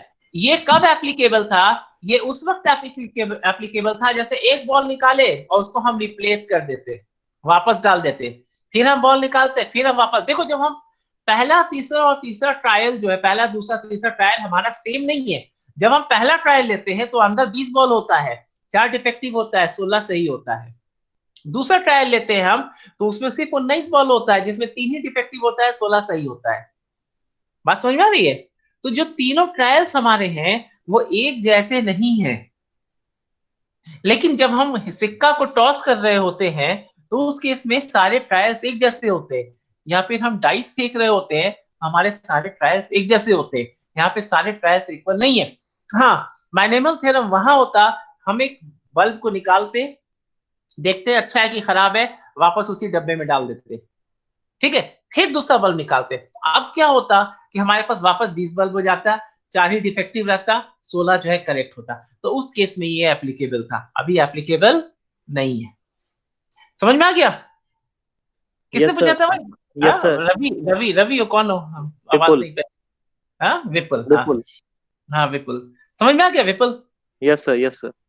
चलो, सैंपल स्पेस चेंज होते जा रहा है। यस एग्जैक्टली, हमारा जो है ना हर बार का ट्रायल ही चेंज हो रहा है, ये सैंपल स्पेस चेंज हो रहा है, ठीक है। अब देखो इसमें जो है कि 2 या 3, अब हम इसकी बात करते हैं, ठीक है, कि 2 या 3 की जो बात है। ऐसे थैंक यू विपुल कि ये क्वेश्चन पूछ दिया, वरना मेरे ध्यान में नहीं था कि हमें डिस्कस करें कि मैनुअल थ्योरम क्यों एप्लीकेबल नहीं है। तो अब ये था कि 2 या 3, तो प्रोबेबिलिटी ऑफ डिफेक्टिव अगर हमें लेना है 2 डिफेक्टिव और 3 डिफेक्टिव, यही है। तो ये इक्वल टू क्या हो जाएगा? देखो 4 में से 2 लिया इंटू 16 में से 1 लिया डिवाइड बाई 20 में से 3 लिया, प्लस 4 में से 3 लिया तो 16 में से 1 भी नहीं होगा, और 20 में से 3 लिया तो हम इसको जो है जोड़ सकते हैं। 4c2 क्या हो जाता है? 4 इंटू 3/2 6 हो जाता है ये। तो 6 into 16 plus 4c3 is equal to 4 into 1, तो ये 4 हो जाएगा। सी ना, 4c3 is 4, 16c0 is 1, divide by 20c3 is 20 into 19 into 18 divide by 6, 1 अब 2 into 3 होता है, 3 into 2, तो इसको 6 कर दिया तो ये तो कैंसिल हो जाएगा पूरा, 6 3 is 18, ये हो जाएगा 100, 16 छके 96 और 100 डिवाइड बाई 20 into 19 into 3, ये तो फिर कैंसिल हो जाएगा। तो this is equal to 5 divide by 57। अगर करेक्शन, अगर मेरा कैलकुलेशन मिस्टेक नहीं है तो this will simply equal to 5 by 57। ठीक है, ये मेरा सही है। इसके नीचे वाला आप लोग कैलकुलेशन चेक कर लीजिएगा। अच्छा, अब नेक्स्ट क्वेश्चन हम लोग देखते हैं।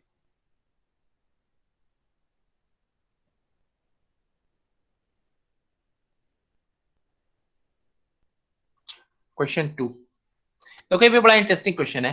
A single dice is thrown twice.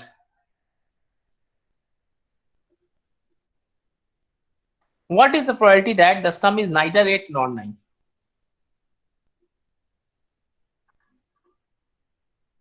Sorry, what is the probability that the sum is neither 8 nor 9? अब देखो ये क्वेश्चन बड़ा थोड़ा सा ट्विस्ट किया है। अब आप बोलेगा फिर तो सबका निकालना पड़ेगा। अगर आप एक डाइस को 2 बार फेंकिए तो सम क्या क्या हो सकता है? वो 2 3 4 5 6 7 8 9 10 11 12 हो सकता है। अब नाइदर 8 नाइदर 9, तो हम सबका निकालते चले जाएं। उससे अच्छा है कि हम आइदर 8 और 9 का निकाल दें और 1 माइनस उतना कर दें।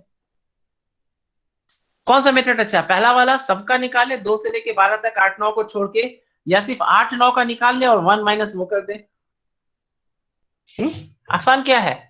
तो सम 8 होना है, तो सम 8 कितने तरीके से हो सकता है बोलो? देखो जब हम 2 डाइस को फेंकते हैं तो टोटल 36 कॉम्बिनेशंस मिलते हैं हमें, पता है आपको कैसे? 1 1 1 2 1 3 1 4 1 5 1 6, इसी तरह से 2 1 2 2 2 3 2 4 करते हुए इस तरह से 6 into 6 36 कॉम्बिनेशन मिलते हैं। सही है। अब 36 कॉम्बिनेशन में 8 सम होगा कैसे कैसे, या तो 2 6 हो जाए, या 3 5 हो जाए, या 4 5 हो जाए, या 5 3 हो जाए, या 6 2 हो जाए। 1 2 3 4 5 5 तरीके से 8 मिलता है। 9 के लिए कितना हो जाएगा, या तो 3 6 हो जाए, या 4 5 हो जाए, या 5 4 हो जाए, या 6 3 हो जाए। तो कितने 4 तरीके से आपको 9 मिलता है।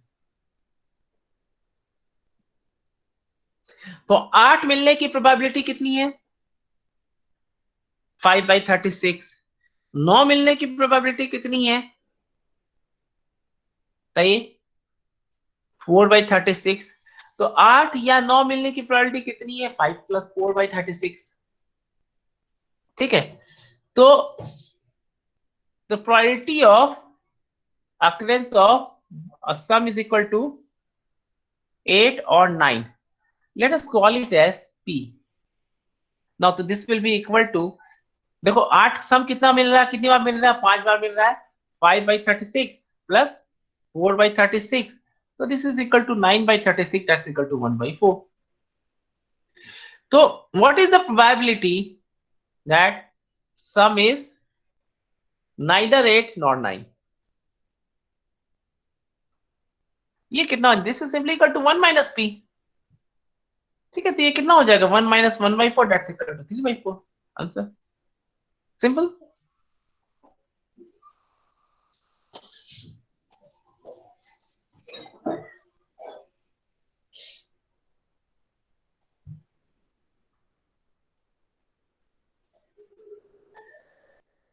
समझ में आ रहा है आप लोग को? Yes, sir. Yes, sir. ठीक है, समझ में आ रहा है तो एक क्वेश्चन कीजिए और आप मुझे बताइएगा सॉल्व करके। ठीक है, question 3। Question 3 is an unbiased coin, ये मैंने बता रखा आपको, is tossed 8 times.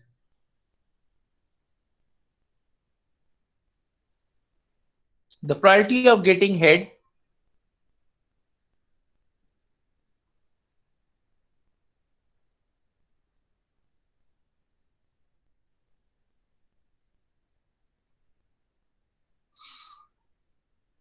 at most 2 times is,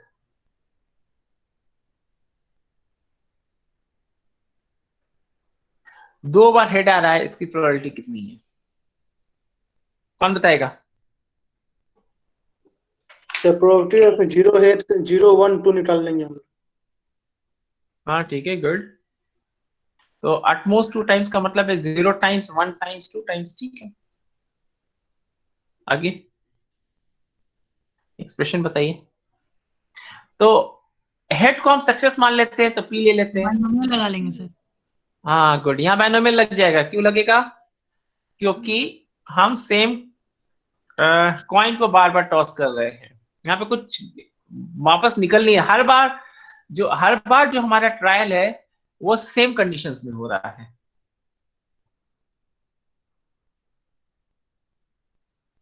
या कहिए हर बार सैंपल स्पेस सेम है। एक्सप्रेशन बताइए, कैलकुलेट करके रिजल्ट बताने की जरूरत नहीं है। 8C0 8C0, ठीक है।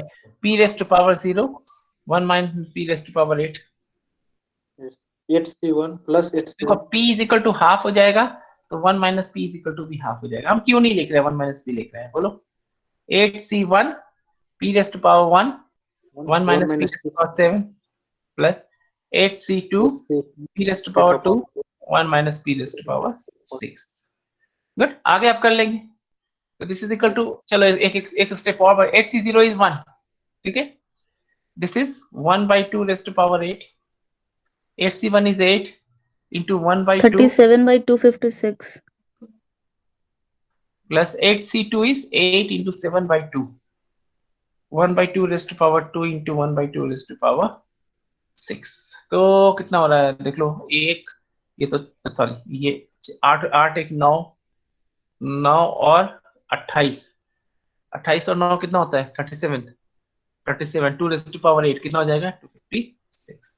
इतना ही आ रहा था, कोई बताया अभी मेरे पास से किसी ने इतना ही बताया था, ठीक है ना। Yes, sir.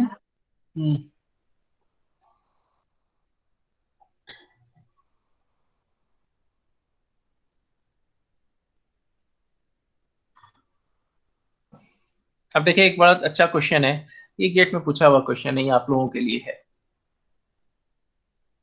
वरना आप लोग की सिचुएशन से मैच करता हुआ क्वेश्चन है। The probability that a student know answer to a MCQ is 1/3, sorry 2/3। ये गेट में पूछा हुआ क्वेश्चन जहां तक मुझे याद आ रहा है। If he doesn't know the answer,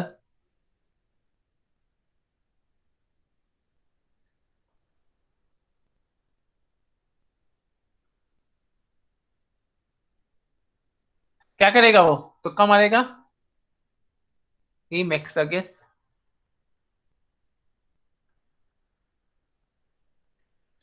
the probability of guessed answer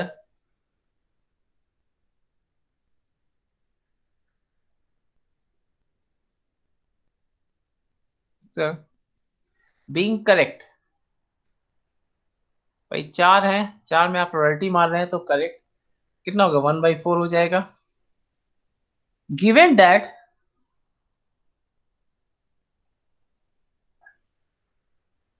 student answered the question correctly,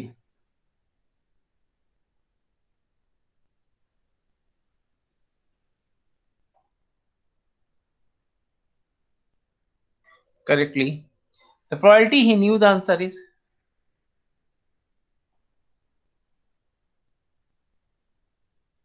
अब देखिए यहां पर आप बेस थ्योरम को ब्लाइंडली नहीं लगा सकते, बहुत इंटरेस्टिंग क्वेश्चन है ये। पहली बात तो ये कहा गया कि भाई आंसर जो है नहीं आता है, तुक्का मारा, इससे सही होने की प्रोबेबिलिटी इतनी है, आता है तो सही होने की प्रोबेबिलिटी इतनी है। अब आपसे ये पूछा जा रहा है कि भाई आंसर तो उसने सही कर दिया, अब बताओ क्या प्रोबेबिलिटी का आंसर जानता ही था, तुक्का नहीं मारा है।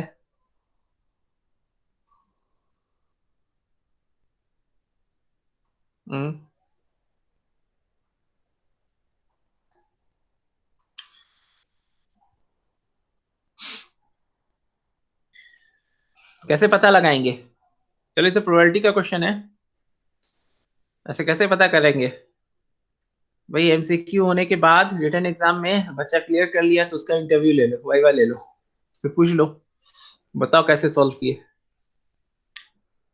खैर अभी हम अपने क्वेश्चन पे फोकस करें, तो कैसे करेंगे, एनी केस कोई बताओ भाई, कौन बताएगा इसको, कौन एक्सप्लेन करेगा।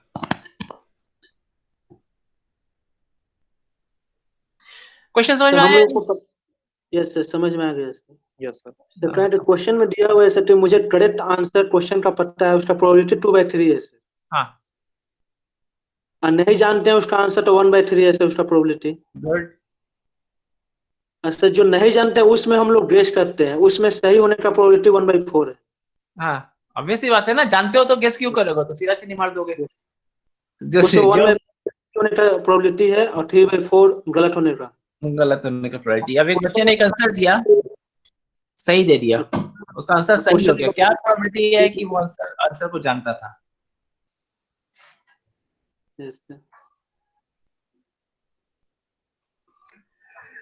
इसका दो तरीका हो सकता है सर। इसका सिर्फ एक तरीका बताओ, चलो चलो दो तरीका है तो 1 by 1 बताओ, चलो कोई बात नहीं। तो पहला कि वो आंसर जानता था, probability he new the answer.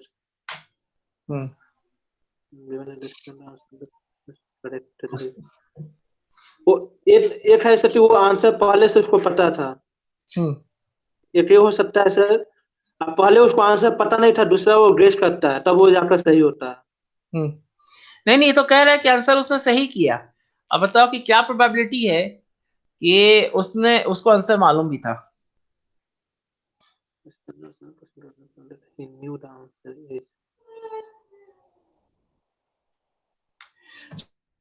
देखते हैं इसको थोड़ा सा क्लियर कर लेते हैं। देखो 2 बॉक्सेस बना लेते हैं हम लोग, ठीक है। 2 बॉक्सेस है, इसको कह देते हैं हम B1, इसको कह देते हैं B2, ठीक है। B1 है कि आंसर जानता था वो, न्यू द आंसर, ये बॉक्स B1 है, ठीक है। और डिडंट नो, ये आपका बॉक्स B2 है। तो probability of occurrence of B1 जो है, नाउ दिस इज 2/3। आंसर जानने की प्रोबेबिलिटी कितनी है? 2/3 है। और probability of occurrence of B2 कितना है? ये 1/3 है। सही है, यहां तक क्लियर है ना? यस नो कुछ बोलो। Yes, sir. ठीक है। अब अगर मान लिया जाए कि वो B1 बॉक्स में जानता था आंसर, तो करेक्ट होने की प्रोबेबिलिटी कितनी है? ये तो 1 है। माने probability of correct when he new the answer, probability 1 है। और इसमें रॉन्ग होने की प्रोबेबिलिटी कितनी है? अगर वो जानता था तो 0 था, Yes, sir. ठीक है। अब यहां पर क्या है कि अगर वो नहीं जानता था तो तुक्का मारा उसने, तो तुक्के में आंसर सही लग गया, इसकी प्रोबेबिलिटी 1/4 है। और तुक्के में आंसर गलत लग गया, इसकी प्रोबेबिलिटी कितनी है? 3/4 है। तो प्रोबेबिलिटी ऑफ करेक्ट होने के चांसेस कितने हैं? तो प्रोबेबिलिटी ऑफ करेक्ट कि वो आंसर जानता था इनटू प्रोबेबिलिटी कि वो आंसर जानता था, ठीक है, प्लस प्रोबेबिलिटी ऑफ करेक्ट जब वो आंसर नहीं जानता था इनटू प्रोबेबिलिटी कि वो आंसर नहीं जानता था। बात समझ में आ गई? Yes, sir. यहां तक समझ में आया कि नहीं आया? ये कहानी, ये पिक्चर समझ में आया कि नहीं आया? आगे sir. आ गया। तो फिर पीसी भी आप निकाल सकते हैं कि क्या चांसेस है कि आंसर उसका सही होगा। तो प्रोबेबिलिटी वो आंसर जानता था, तो इसकी प्रोबेबिलिटी 1 है, और इसकी यहाँ पे आपकी 2/3 आ गई कि वो probability that he new the answer, plus probability that the answer is correct provided he didn't knew the answer. Now this is 1/4 into, and probability that he didn't know the answer is 1/3। ये value कितनी हो गई बोलो? 2/3 plus 1/12, बोलो कितना हो जाएगा? ये 12 हो जाएगा, 9/12 हो जाएगा। 3 चौके 12, 4 दूना 8, 1 9, ठीक है, सही लिखा है मैंने। तो दिस इज इक्वल टू 3/4। अब देखो फिर वही कहानी हम लगाएंगे। कौन सी कहानी? Joint probability. अब क्या, probability that he new the answer, ठीक है। Joint probability of C and B1, ये करेक्ट भी है और जानता भी था, ठीक है। Now this is equal to probability कि वो जान करेक्ट है, और वो करेक्ट प्रोवाइडेड कि वो जानता था, and this is also equal to probability कि वो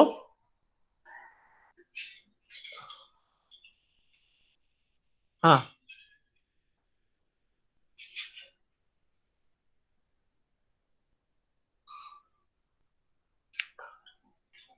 ठीक है, वो करेक्ट है प्रोवाइडेड कि वो जानता था, इनटू प्रोबेबिलिटी की वो, एक मैंने उल्टा यहाँ पे B1 लिखेंगे, ये गलती हुई थी। प्रोबेबिलिटी की वो जानता था इनटू जानता था, और वो करेक्ट हो गया।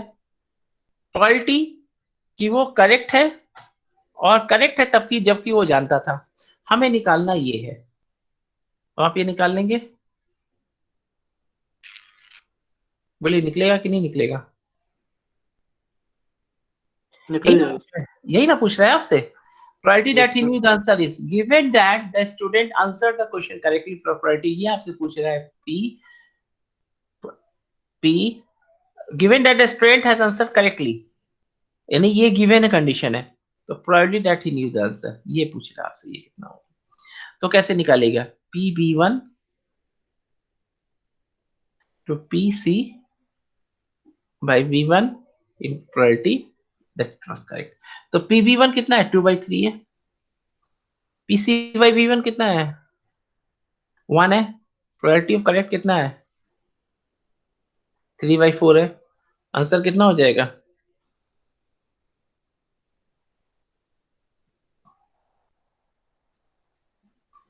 सही है, समझ में आ गया आप लोगों को? हाँ ना, कुछ भी बोलो। Yes. Yes Yes, sir. Hmm, yes sir. Yes, sir.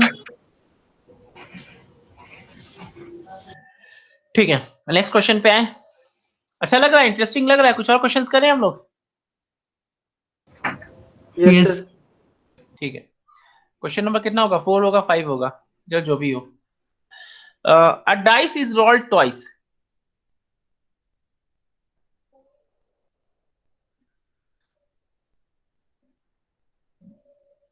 The probability that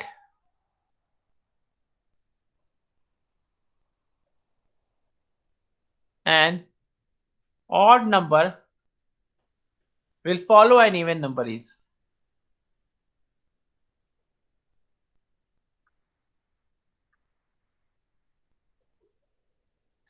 अब देखो यहां पर क्या है, कोई फॉर्मूला नहीं लगेगा, यहां पे कॉमन सेंस लगेगा। कैसे करोगे बताओ?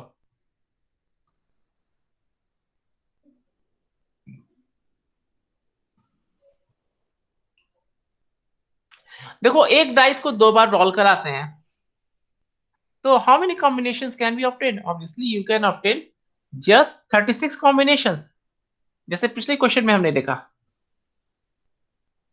मैं आप लोग को ये सारे क्वेश्चन इसलिए करवा रहा हूं ताकि आप लोग को समझ में आ जाए कि प्रोबेबिलिटी के बहुत सारे क्वेश्चन बिना फॉर्मूले के होते हैं, सिर्फ एक कॉमन सेंस अप्लाई करना होता है।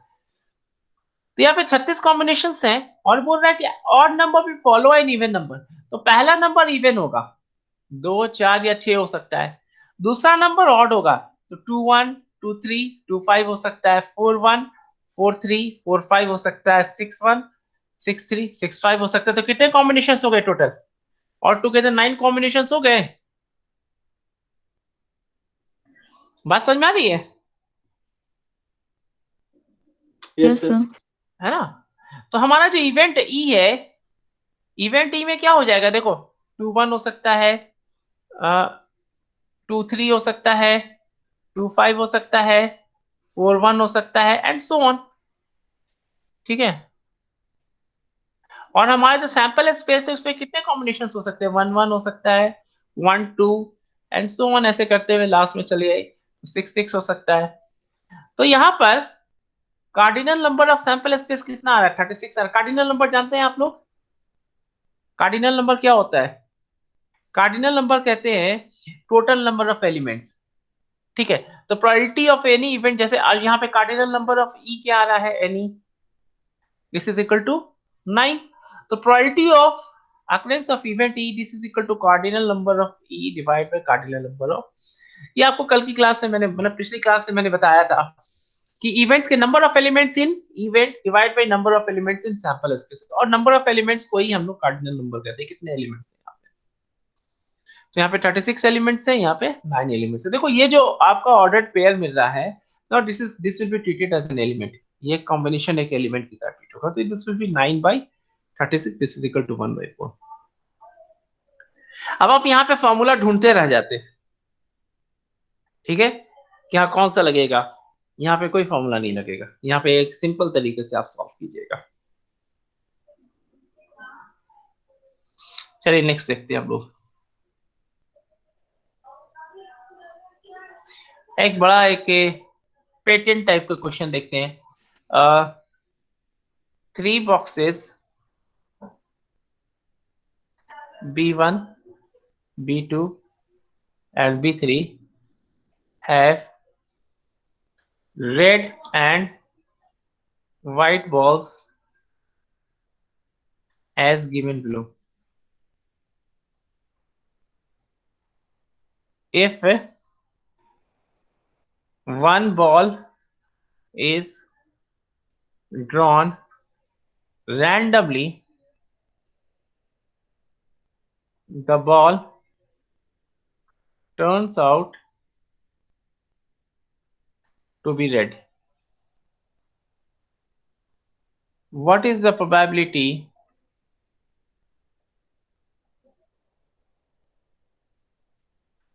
that it was drawn from B2? all the boxes are equiprobable. ठीक है, अब क्वेश्चन में क्या कर रहा है, ये 3 बॉक्सेस हैं, 1 2 3, ठीक है, B1 B2 B3, यहाँ पर है 3 रेड 2 वाइट, यहाँ पर है 1 रेड 4 वाइट। हम देखो कैलकुलेशन को आसान करने के लिए हम सब में जो है नंबर ऑफ बॉल्स इक्वल कर, जरूरी नहीं नंबर ऑफ बॉल्स इक्वल हो, यहाँ पे मैंने कैलकुलेशन को आसान करने के लिए कर दिया है। नाउ कैलकुलेट, कैसे कैलकुलेट कीजिएगा,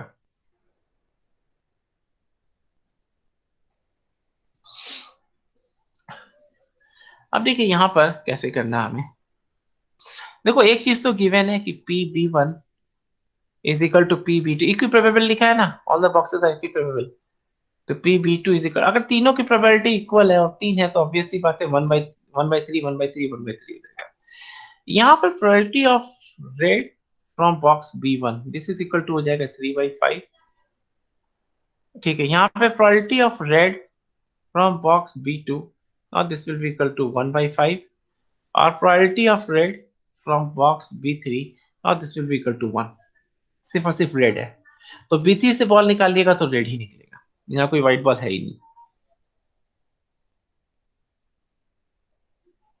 now what next, तो आप यहाँ से probability of red ball निकाल सकते हैं, तो probability of red ball will be equal to probability of red ball from box B1 into probability of occurrence of box B1 plus probability of red ball from box B2 into probability of occurrence of B2 plus PR from B3 into probability of occurrence of B3.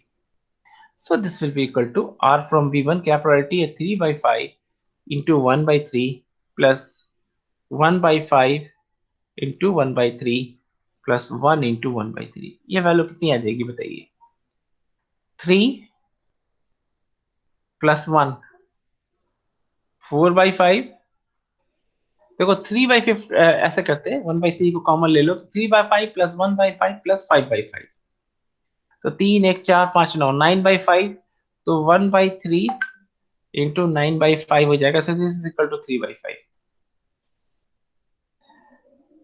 ठीक है। Calculation सही है कि नहीं आप लोग check करते रहिए, बल्कि आप लोग साथ में खुद से सॉल्व भी करते जाइए। तो probability of occurrence of box क्या B2 पूछ रहा है ना, हाँ drawn from B2 provided the ball is red, so this will be equal to probability of occurrence of red provided the box was B2 into probability of occurrence of B2 divided by probability of occurrence of red ball,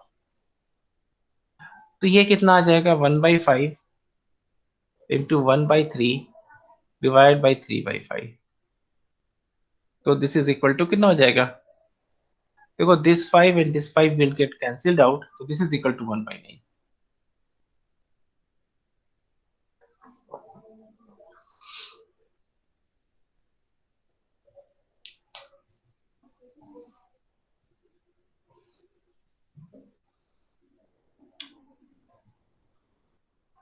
समझ में आ गया आप लोग को? Yes, sir. Yes, sir. चलो एक और क्वेश्चन करें, Yes, sir. Yes, sir. चलो ठीक है। क्या इंटरेस्टिंग लग रहा है या नहीं लग रहा है, या झेल रहे हैं? बहुत इंटरेस्टिंग है। अच्छा इंटरेस्टिंग है, नहीं बड़ी थकी हुई आवाज आ रही है आप लोग की, नहीं सर। ठीक है। अब चलिए एक क्वेश्चन और करते हैं,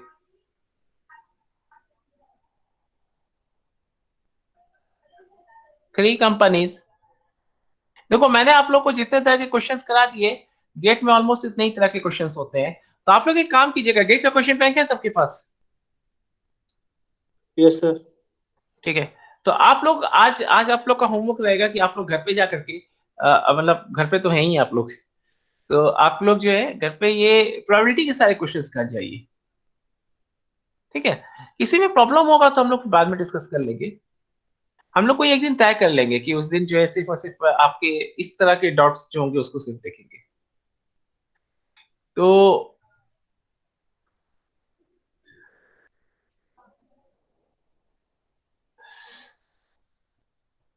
एक और क्वेश्चन कीजिए। Three companies X, Y and Z supply computers to a university. The percentage of computers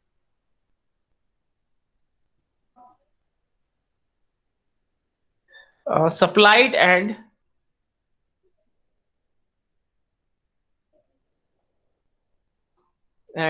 priority of those being defective.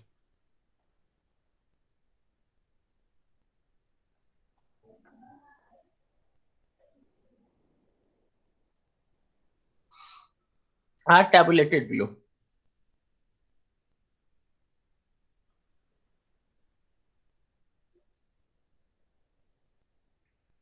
ये ऐसे दिया हुआ है कंपनी X, Y, Z और फिर percentage of computer 60% X company से आया, 30% Y से आया, 10% आया Z से। और probability of being defective,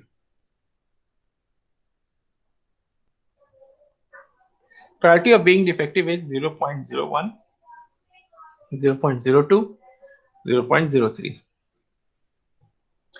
Now, given that a computer is defective,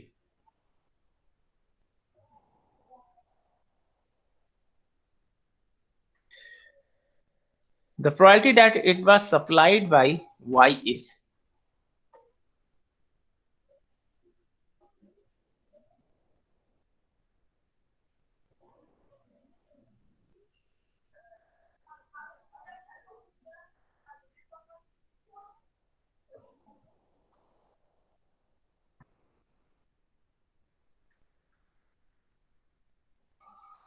solve कीजिए।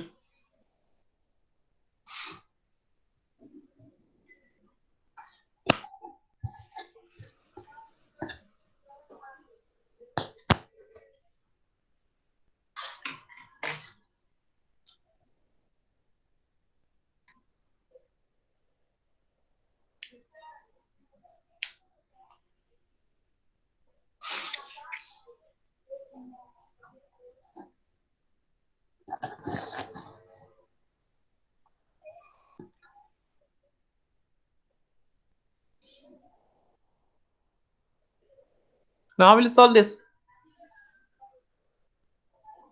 जैसे पहले वाला किया है, अभी क्वेश्चन प्रीवियस क्वेश्चन सेम वैसे ही बिल्कुल लगेगा। एग्जैक्टली वैसे ही करेंगे। तो देखो यहाँ पर probability of occurrence of x क्या हो जाएगा, this will be equal to 0.6, 60% है ना।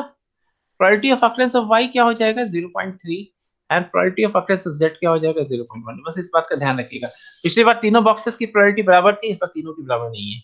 और प्रोबेबिलिटी ऑफ डिफेक्टिव क्या हो जाएगा बोलो, probability of defective from x into probability of occurrence of x plus probability of defective from y into probability of occurrence of y plus probability of defective from z into probability of occurrence of z। यही हो जाएगा ना, simple करते जाओ।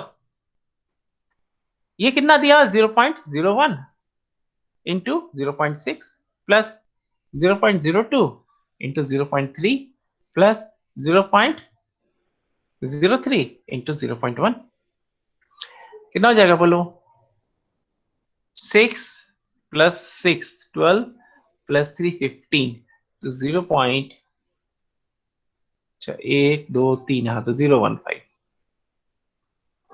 right। तो probability of occurrence of y when it is already defective, so this will be equal to probability of occurrence of defective from y into probability of occurrence of y divided probability of effective, so this will be equal to 0.02, देखो यहाँ पे 0.02 into 0.3 divided by 0.015। so simply ये ऐसे लिख सकते हैं 2 into 3 by 15, so this is equal to 0.4। मुझे लगता है कि गेट का क्वेश्चन है ये, ठीक है, समझ में आ गया। Yes sir. Yes sir. क्या हो गौरव, थक गए? No sir.